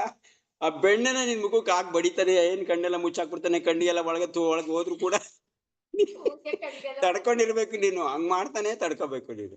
ಸೊ ಇದೆಲ್ಲ ಆಯ್ತದೆ. ಆಮೇಲೆ ನಿನ್ ಬೆವ್ರು ಬಂದ್ರು ಕೂಡ ನಿನ್ಗೆ ವರ್ಷಲ್ಲ, ಅವನು ಏನ್ ಹರಿತಾ ಇರ್ತದೆ, ಈಗ ಏನ ಇದೆಲ್ಲ ಮಾಡುವಾಗ ಏನ್ ಫ್ಯಾನ್ ಹಾಕಿರ್ತಾನ ಅವನು, ಇದೆಲ್ಲ ಹಾಕ್ತಾರೆ, ತಡ್ಕೋಬೇಕು ನೀನು. ಆಮೇಲೆ ನಿನಗೆ ಯಾವ ಚಳಿನೆಲ್ಲ ಏನನ್ನೆಲ್ಲ ಅದ್ ಮಾಡಲ್ಲ, ತೆಗೆದು ರೇಷ್ಮೆ ಸೀರೆ ಹಾಕ್ಬಿಡ್ತಾನೆ ನಿನ್ ಮೇಲೆ, ತೆಗೆದು ಸುತ್ತು ಬಿಡ್ತಾನೆ. ಏನ್ ಕೈಗೆಲ್ಲ ನೋಡಿದ್ರೆ ವಿಠಲ್ ಯಾವ ತರ ಸುತ್ತು ಬಿಡ್ತಾರೆ ಹಾಕಿ. ನಿನಗೆ ಚಳಿ ಆಯ್ತಾ, ಇದು ಸಖಿ ಆಯ್ತದ, ಏನ್ ಯೋಚನೆ ಮಾಡಲ್ಲ, ಹಾಕಿ ಸುತ್ತು ಬಿಡ್ತಾರೆ, ಅದು ತೊಡಗ. ಆಮೇಲೆ ಮಾಲೆ ಹಾಕ್ತಾರೆ, ಮಾಲೆ ಹಾಕದೆ ಅದೇನು ಇಷ್ಟು ಶುದ್ಧ ಕಡ್ಡಿ ಇರ್ತವೆ, ಆ ಮಾಲೆನ ಹಾಕಿದ ತಕ್ಷಣ ಎಲ್ಲ ಚುಚ್ತಾ ಇರ್ತವೆ, ಅಲ್ಲಿ ಇಲ್ಲಿ ಎಲ್ಲ ಚುಚ್ತಾ ಇರ್ತವೆ. ಸುಚ್ಕೋಬೇಕು ನೀನು. ಏನ್ ಸ್ಮೂತ್ ಆಗಿರೋ ಹೂವನ ಏನು ಮೇಲೆ ಇದ್ರ ಹೂವನ ಹಾಕ್ತಾರೆ ನಿಮ್ಗೆ ಒಂದೊಂದ್ಸರಿ. ಈಗ ತುಳಸಿ ಕಟ್ತಾರಪ್ಪ, ತುಳಸಿ ಹಾರ ಯಾವ ತರ ಇರುತ್ತೆ, ಕಡ್ಡಿನೂ ಇರ್ತವೆ. ಆ ಮಾಲೆ ತೆಗೆದು ಹಾಕ್ತಾರೆ, ಏನ್ ನಡಿಗೆ ಸೊಂಟಕ್ಕೆಲ್ಲ ಚುಚ್ತಾ ಇರ್ತವೆ. ಇಲ್ಲೇನೋ ಬಟ್ಟೆ ಹಾಕಿರ್ತಾರೆ ಪರವಾಗಿಲ್ಲ, ನಡಿದಾಗ ಟಚ್ ಆದಾಗ ಎಲ್ಲ ಚುಚ್ತಾ ಇರ್ತವೆ. ಇದನ್ನು ತಡ್ಕೋಬೇಕು. ಸೊ ಇದೆಲ್ಲ ತಡ್ಕೊಂಡು ನಿಂತಿರ್ಬೇಕು ನೀನು. ಈಗ ಹೋಗ್ಲಿ ಕೃಷ್ಣ, ನೀನು ಹೋಗಿ ಊಟ ಮಾಡೋದು ಮುಖ್ಯ, ನಾ ಹೆಂಗ ತಡ್ಕತೀನಿ ಬಿಡಪ್ಪ ಅನ್ಬಿಟ್ಟು ಇವನು ನಾಮದೇವ್ ನಿಂತ್ಕೊಬಿಡ್ತಾನೆ. ನಿಂತ್ಕೊಬಿಡ್ತಾನೆ, ನಡಿ ಮೇಲೆ ಕೈ ಹಾಕ ನಿಂತ್ಕೊಬಿಡ್ತಾನೆ. ಇವನ್ಗೆ ಈಗ ಎಲ್ಲಾರು ಬಂದು ಇದ್ ಮಾಡ್ತಾರೆ ಪಾದವ. ನನ್ಗೆ ಬೇರೆ ಪಾಪ ಬರುತ್ತೆ, ಯಾಕೆಂದ್ರೆ ಅವ್ರು ಬಂದ್ಬಿಟ್ಟು ನನ್ನ ಪಾದ ಮುಟ್ಟೋಕೆ ಪಾಪ ಬರುತ್ತೆ. ಇವನ್ ಬೇರೆ ವಿಟ್ಟಲ್ಲಿ ನಿಂತ್ಕೊಂಡ್ಬಿಟ್ಟವ್ರು, ಏನ್ ಮಾಡೋದು, ನಾಮದೇವ್ ಹೆಂಗೋ ಹಂಗೋ ಹಿಂಗು ಮಾಡಿ ನಿಂತ್ಕೋತಾರೆ. ಸೊ ನಿಂತ್ಕೊಂಡು ಇವನ್ ಏನು, ಕೃಷ್ಣ ಹೋಗ್ತಾನೆ, ಅವ್ರ ಮನೆಗೆ ಹೋಗ್ತಾನೆ, ಅವ್ರ ಅಮ್ಮ ಇರ್ತಾರೆ, ನಮ್ಮ ಬಾರ ಊಟ ಮಾಡ, ಅವನಂತ ಅವಳಕ್ಕೆ ಬಿಟ್ಟಿರ್ತಾರೆ ನಾಮದೇವ್ ಅಂತ. ಇವನು ವಿಠಲ ನೋಡ್ಬಿಟ್ಟು ಅವಳಿಗೆ ಆಶ್ಚರ್ಯ, ಇವನ್ಗೆ ಗೊತ್ತಾಗ್ಬಿಡುತ್ತೆ, ಅಯ್ಯೋ ವಿಠಲ ನೀನ್ ಬಂದ ಅಂತ. ಹೌದು, ನಿನ್ ಮಗನ ಅಲ್ಲಿ ನಿಲ್ಸಿದೀನಿ. ಅವನ ಅವ್ನು ನಿಲ್ಸ್ಬಿಟ್ಟು ಏನ್ ಮಾಡ್ತೀಯ, ನೀನ್ ಇಲ್ಲಿ ಬಂದ್ಬಿಟ್ಟಿ, ಯಾರು ನೋಡ್ಕೊತಾರೆ ಎಲ್ರು. ಇಲ್ಲ, ನಾನು ಅವ್ನಿಗೆ ಹೇಳ್ಕೊಟ್ಟಿದ್ದೀನಿ ಎಲ್ಲಾನು ಹಿಂಗ್ ಮಾಡು ಅಂತ. ಏನಿಲ್ಲ, ಒಂದ್ ಸ್ವಲ್ಪ ಸಮಯಕ್ಕೆ ನಾನು ರೋಟ್ ಹೋಗ್ತೀನಿ, ಊಟ ಹಾಕು ಅಂತ ಫಸ್ಟ್ ಕೂತ. ಇವಳಿಗೆ ತುಂಬಾ ಆಶ್ಚರ್ಯ ಆಗುತ್ತೆ, ಇವನೇ ಬಂದ್ಬಿಟ್ಟು ಇಟ್ಟಲ್ಲೇ ಬಂದ್ಬಿಟ್ಟವನೆ ಅಂತ. ಇವಳು ಊಟ ಹಾಕ್ತಾಳೆ, ಊಟ ಬಡಿಸ್ಬಿಟ್ಟು ಇವಳು ಕಳ್ಸೋ ಟೈಮಲ್ಲಿ ಏನಾಗುತ್ತೆ, ಅಷ್ಟರಲ್ಲಿ ಇವಳು ಕತೆ ಹೇಳ್ತಾ ಕೂತ್ಕೊತಾಳೆ, ಇವ್ನು ಕೇಳ್ತಾ ಕೂತ್ಕೊಬಿಡ್ತಾನೆ. ಬೆಳಿಗ್ಗೆ ಜಾವ ಆಗ್ಬಿಡುತ್ತೆ ಅಲ್ಲಿ. ಅವನಿಂತ ಇದು ರಾತ್ರಿ ತಾನೇ ಕಳ್ಸಿದ್ದು, ಬೆಳಿಗಿನ ಜಾವ ಆಗ್ಬಿಟ್ಟಿರ್ತಾನೆ. ಅವನಿಂತ ಇರ್ತಾನೆ, ರಾತ್ರಿ ಬೆಳಿಗ್ಗೆ ಬರ್ತಾನೆ ಪೂಜಾರಿ ಎಲ್ಲ ಬಂದ್ಬಿಟ್ಟು ಸ್ನಾನ ಮಾಡ್ಬೇಕಲ್ಲ, ತಕೋ ತಣ್ಣೀರದು ಏನ್ ಗಡ್ಡ ಗಡ್ಡ ನಡಕ. ಇವನ್ ನಾಮದೇವ್ ನಡಕ್ತಾ ಕೂತವನೆ, ವಿಧಿ ಇಲ್ಲ. ಆಮೇಲೆ ಇನ್ನೊಂದು ಹೇಳ್ತಾರೆ, ಯಾವ್ದೇ ಕಾರಣಕ್ಕೂ ಅಳ್ಳಾಡ್ಬಾರ್ದು. ನೀನ್ ಏನಾರ ಅಳ್ಳಾಡ್ದೆ ನಿನ್ ಕತೆ ಮುಗೀತು. ಯಾರೋ ಬೇರೆ ಬಂದ್ಬಿಟ್ಟು ನಿಂತ್ಬಿಟ್ಟು ಎಳ್ದಾಕೊಡ್ತಾರೆ ನಿನ್ನ, ಅಳ್ಳಾಡ್ಬಾರ್ದು ನೀನು ಅಂತ. ಕರೆಕ್ಟ್ ಆಗಿ. ಸೊ ಇವನು ಏನ್ ತಣ್ಣೀರು ಆಗ್ತಾ ಇದ್ರು ಗಡ್ಡ ಗಡ್ಡ ನಡೀತಾನೆ. ಕಣ್ಣು ಬೇರೆ ಬಿಡಂಗಿಲ್ಲ, ಬಿಡಕ್ಕಾಗತ್ತ, ಕಣ್ಣು ಬೇರೆ ಬಿಡಂಗಿಲ್ಲ, ಮುಚ್ಕೊಂಡೇ ಇರ್ಬೇಕು. ನೋಡಿ, ಭಗವಂತನಿಗೆ ಸೇವೆ ಮಾಡಾಗ್ಲೂ ಕೂಡ ಎಷ್ಟೆಲ್ಲ ತೊಂದರೆ ಇರ್ತದೆ, ಎಷ್ಟೆಲ್ಲ ಇದಿರುತ್ತೆ ಅಂತ. ನಾವೇನೋ ಸೇವೆ ಮಾಡ್ತಾ ಇದೀವಿ, ಆದ್ರೆ ಹೆಂಗೆ ಏನೋ ಇದ್ ಮಾಡ್ತೀವಿ, ಹೆಂಗ್ ಬೇಕಾದ್ರೆ ಹಂಗ್ ಮಾಡ್ತಾ ಇರ್ತೀವಿ. ತಗೋ ಪಿನ್ ಏನಾರ ಹಾಕ್ಬೇಕಾದ್ರೆ ಪಿನ್ನನ್ನೇ ಚುಚ್ಬಿಡ್ತೀವಿ ಅವನಿಗೆ. ಬಟ್ಟೆಗೆ ಹಾಕಕ್ ಹೋಗಿ ಅವನಿಗೆ ಚುಚ್ಬಿಡ್ತೀವಿ. ಆಮೇಲೆ ಏನೋ ಇಲ್ಲಿ ಕಿವಿ ಹತ್ರ ಸಿಕ್ಕಾಕೊಂಡು ಕಿವಿಗೆ ಎಳಿಯಕ್ ಹೋಗಿ ಏನು ಹೂ ಹಾಕಿರ್ತೀವಿ, ಕಿವಿ ಕಿವಿ ಇಲ್ಲಿ ಸಿಕ್ಕಾಕೊಂಡಿರ್ತದೆ, ಅದು ನಾವ್ ಏನಕ್ಕೋ ಸಿಕ್ಕಾಕೊಂಡು ಎಳಿತಾ ಅದೇನು ನೋಡಲ್ಲ. ಕಿವಿ ಕಿತ್ತೋಯ್ತದೋ ಏನಾಯ್ತು, ಯಾಕೆ ಎಳಿತಾ ಇರ್ತೀವಿ. ಇಲ್ಲ ದಾರ ಅವ್ನ ಕತ್ತಿಗೆ ಸುತ್ಕೊಂಡಿದ್ರು ಕೂಡ ಏನ್ ಮೆಟ್ರಿಕ್ ಹಾಕ ಎಳಿತಾ ಇರ್ತೀವಿ. ಸೊ ಕೃಷ್ಣ ಏನೆಲ್ಲಾ ಸಹಿಸ್ಕೋತಾನೆ ಅನ್ನೋದಕ್ಕೆ ಅದು ಎಷ್ಟು ಜೋಕಾಗಿ ಹೇಳ್ತಿದ್ರು, ನಕ್ಕು ಸಾಕಾಗುತ್ತೆ. ಸೊ ಈ ತರ ನಿಂತ್ಕೊತಿರ್ತಾನೆ, ಅವನು ನಿಂತ್ಕೊಂಡಿರ್ತಾನೆ, ಹಾಕ್ತಾರೆ ಎಲ್ಲಾನು ಸ್ನಾನ ಮಾಡ್ತಾನೆ, ಹೆಂಗೋ ತಡ್ಕೊಂಡಿರ್ತಾನೆ. ತಗದ್ ಹಾಕ ಬೆಣ್ಣೆನ ಹೊಡಿತಾನೆ ನೋಡಿ ಕತ್ತಾನೆ. ಪೂಜಾರಿ ತೆಗ್ದ ಹಣೆಗೆ ಬೆಣ್ಣೆ ಹೊಡೆದಿದ ತಕ್ಷಣ ಏನ್ ಬೆಣ್ಣೆ ಪೂರ್ತಿ ಮೆತ್ಕೋತದ ಅನ್ಕೊಂಡಿ ಕಣ್ಣಿಗೆ. ಸೊ ಅದನ್ನೆಲ್ಲ ಕ್ಲೀನ್ ಮಾಡ್ಬಿಟ್ಟು ಹಾಕ್ತಾನೆ, ನಾಮ ಮೆತ್ತಾರೆ. ಒಬ್ಬೊಬ್ರು ಪೂಜಾರಿಗಳು ನೀಟಾಗಿ ಇದೆಲ್ಲ ನೋಡಿ ಮಾಡ್ತಾರೆ. ಆದ್ರೆ ಹೊಸ ಪೂಜಾರಿ ಅಂತೀವಲ್ಲ, ಅವನೆಲ್ಲ ಬಂದಾಗ ಇನ್ನೇಂಗಿರುತ್ತೆ ಹೇಳಿ. ಸೊ ಅಕಸ್ಮಾತ್ ಮೈನ್ ಪೂಜಾರಿ ಇಲ್ದೇ ಇದ್ದಾಗ ಹೊಸ ಪೂಜಾರಿ ಬಿಡ್ತೀವಿ, ಏನೋ ಮಾಡಪ್ಪ ನೀನೇ ಅಂತ. ಅವ್ನು ಬಂದ್ಬಿಟ್ಟು ಏನ್ ಮಾಡ್ತಾನೆ, ಹಿಂಗೆಲ್ಲ ಗೊತ್ತಿರಲ್ಲ, ಹಿಂಗೆಲ್ಲ ಮಾಡ್ತಾ ಇದ್ದಾನೆ. ಭಗವಂತ ಪ್ರೀತಿಯಿಂದ ಮಾಡ್ತಾ ಇರ್ಬೇಕಾದ್ರೆ ಸಹಿಸ್ಕೊಳ್ಳೇಬೇಕು. ಅವ್ನು ಬಯಕಾಗತ್ತಾ, ಮಾಡಕ್ಕಾಗತ್ತಾ ಇಲ್ಲ. ಸೊ ನಾಮದೇವ್ ನಿಂತಿರ್ತಾರೆ. ನಾಮದೇವ್ ಅಯ್ಯೋ ಇನ್ನೇನೇನ ಸಹಿಸ್ಕೋಬೇಕಲ್ಲ, ಕೃಷ್ಣ ಹೆಂಗಪ್ಪ ಬಿಟ್ಟಲ್ಲ ಸಹಿಸ್ಕೊತಾ ಇದ್ದಾನೆ ಇದೆಲ್ಲ ಅಂತ ಅವನಿಗೆ ತುಂಬಾ ಖುಷಿ ಆಗ್ತಾ ಇರುತ್ತೆ ಒಳೊಳಗೆ. ಸೊ ಅವನು ನಿಂತಿರ್ತಿ, ಎಲ್ಲ ಆಯ್ತು, ಬಟ್ಟೆ ಹಾಕಿದ್ರು. ಬಟ್ಟೆ ಹಾಕಾದ್ಮೇಲೆ ಕೂಡ ಅಪ್ಪ ಎಷ್ಟೊತ್ತಿಗೆ ಕೃಷ್ಣ ಬರ್ತಾನೆ, ಇನ್ನೂ ಬರ್ಲಿವಲ್ಲ, ಊಟ ಮಾಡೋದಂತ ನಾನು ಏನು ಹೇಳ್ಬಿಟ್ಟೆ, ಇಲ್ಲೇ ಕೊಟ್ಟಿದ್ರು ಆಯ್ತಿತ್ತು, ಅಲ್ಲಿಗೆ ತಗೊಂಡಾಗ ಕೊಟ್ಟು ಅವನಿಗೆ ಊಟ ಮಾಡೋದು, ಇನ್ನೂ ಬರ್ಲಿವಲ್ಲ ಅಂತ. ಸೊ ಬರ್ತಾನೆ, ಇವನು ಎಲ್ಲ ಆಯ್ತದೆ, ಆರತಿ ಮಾಡ್ತಾರೆ. ಆರತಿ ಮಾಡಿ ಎಲ್ಲರಿಗೂ ಕ್ಯೂ ಬಿಡ್ತಾರೆ, ಎಲ್ಲ ದರ್ಶನಕ್ಕೆ ನಿಂತಿರ್ತಾರಲ್ಲ ಕ್ಯೂ ಬಿಡ್ತಾರೆ. ನೋಡ್ತಾನೆ, ಅಲ್ಲಿ ನಿಂತ್ಬಿಟ್ಟವನೆ ಕೃಷ್ಣ ಕ್ಯೂವಲ್ಲೇ. ಯಾರು ವಿಠಲ ನಿಂತ್ಕೊಬಿಟ್ಟವ್ರೆ. ಓಹೋ, ಇವಾಗ ಗ್ಯಾರಂಟಿ ಬಂದ್ಬಿಟ್ಟು ನನ್ಗೆ ನಮಸ್ಕಾರ ಮಾಡ್ತಾನೆ ಕೃಷ್ಣ. ಯಾರು? ವಿಠಲ. ಈಗ ಏನ್ ಮಾಡೋದು ಇವಾಗ? ಎಲ್ಲಾರು ನಮಸ್ಕಾರ ಮಾಡ್ಕೊಂಡ್ ಹೋಯ್ತಾ ಇದಾರೆ, ಇವನಿಗೆ ಬರ್ತಾನೆ ಕ್ಯೂವಲ್ಲಿ ಬಂದ್ಬಿಟ್ಟು ನನ್ಗೂ ನಮಸ್ಕಾರ ಮಾಡ್ತಾನೆ. ಏನ್ ಮಾಡೋದು ಇವಾಗ? ಯಾರು ನಮಸ್ಕಾರ ಮಾಡ್ಲಿ, ಭಗವಂತ ನಮಸ್ಕಾರ ಮಾಡ್ತಾ ಇದ್ದಾರೆ, ತಡ್ಕೊಳಕ್ ಆಗತ್ತಾ? ಸೊ ಏನೋ ಪಂದ್ಕೊಳ್ಳೋದು ಏನೋ ಒಂದು ಆಯ್ತು, ಈಗ ಬಂದ್ಬಿಟ್ಟು ನಮಸ್ಕಾರ ಮಾಡ್ತೀನಿ. ಏನ್ ಮಾಡೋದು? ಅಯ್ಯೋ ವಿಠಲ, ನೀನ್ ನಮಸ್ಕಾರ ದಯವಿಟ್ಟು ಮಾಡ್ಬೇಡ ಅಂತ ಅನ್ಕೋತಾ ಇರ್ತಾನೆ. ಇವ್ನು ಬರ್ತಾನೆ ಹತ್ರ ಬರ್ತಾ ಇರ್ತಾನೆ. ನೀವು ವಿಠಲ ಬಂದು ನಮಸ್ಕಾರ ಮಾಡ್ತೀವಿ, ಇವ್ನು ತಡ್ಕೊಳಕ್ ಆಗಲ್ಲ, ಗ್ಯಾರಂಟಿ ಮಾಡ್ಬಿಡ್ತಾನೆ. ಬಿಟ್ಟು ಚಕಾರ ಅಂತ ಅಲ್ಲಿ ಆರ್ಡ್ರಿಂದ ಎಗರ್ಕ ಬಿಡ್ತದೆ. ಅದು ಯಾರಿಗೂ ಅಬ್ಸರ್ವ್ ಆಗಾದ್ರೆ ಆ ಎಗರ್ಕ ಬಿಡಿದ ತಕ್ಷಣ ವಿಠಲ್ ಏನ್ ಮಾಡ್ತಾರೆ, ಟಕ್ ಅಂತ ಅವನ ಸ್ಥಾನದಲ್ಲಿ ಸೊ ಈ ತರ ಭಗವಂತ ಏನ್ ಬೇಕಾದ್ರೆ ರೆಡಿ ಇರ್ತಾರೆ. ಆದ್ರೆ ಭಗವಂತನ ಪೊಸಿಷನ್ ಅಕಸ್ಮಾತ್ ಈಗ ಹೇಳ್ತೀವಲ್ಲ, ಭಗವಂತ ನಾವೇ ಭಗವಂತ ಆಗ್ಬೇಕು ಅಂತ ನಮ್ದು ಹಠ ತಾನೇ ಇದ್ದಿದ್ದು. ಸೊ ಕೃಷ್ಣ ಏನೆಲ್ಲ ಸಹಿಸ್ಕೊಂಡಿರ್ತಾನೆ, ಏನೆಲ್ಲ ಮಾಡ್ತಾನೆ ಅನ್ನೋದು ಒಂದ್ ಸಣ್ಣ ಉದಾಹರಣೆಯಿಂದ ಗೊತ್ತಾಗುತ್ತೆ.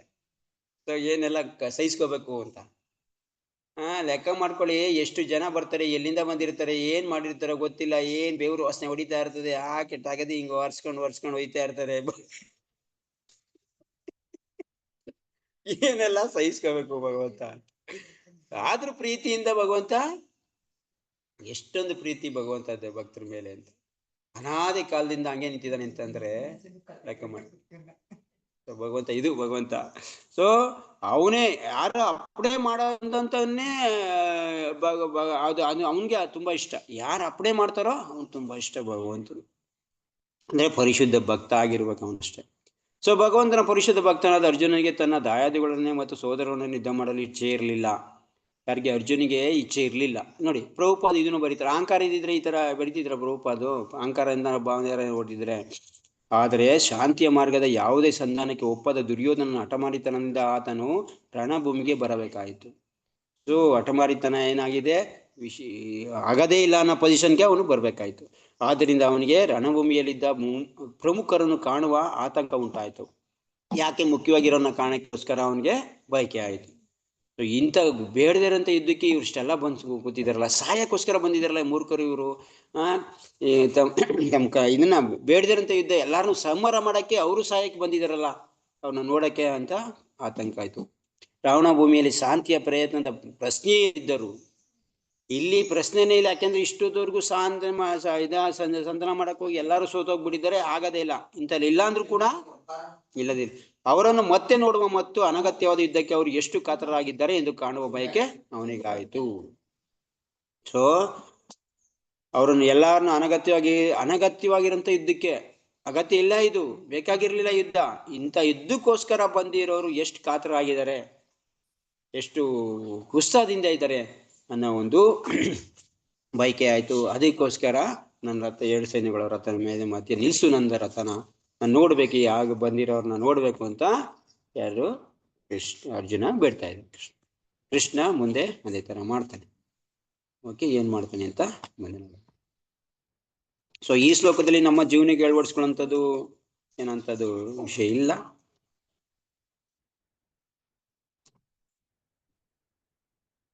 ಓಕೆ, 23 ಏನಾಗುತ್ತೆ ಅಂತ. ಸೊ ಅರ್ಜುನ ಏನ್ ಹೇಳ್ತಾನೆ ಮುಂದೆ, ಆತರ ಏನಾಯ್ತು ಅರ್ಜುನ ಪರಿಸ್ಥಿತಿ.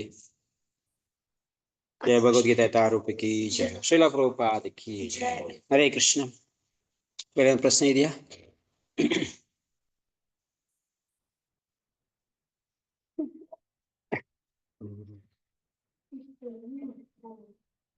ಹರೇ ಕೃಷ್ಣ. ಜಯ ಶ್ರೀಲ ಪ್ರಭುಪಾದ.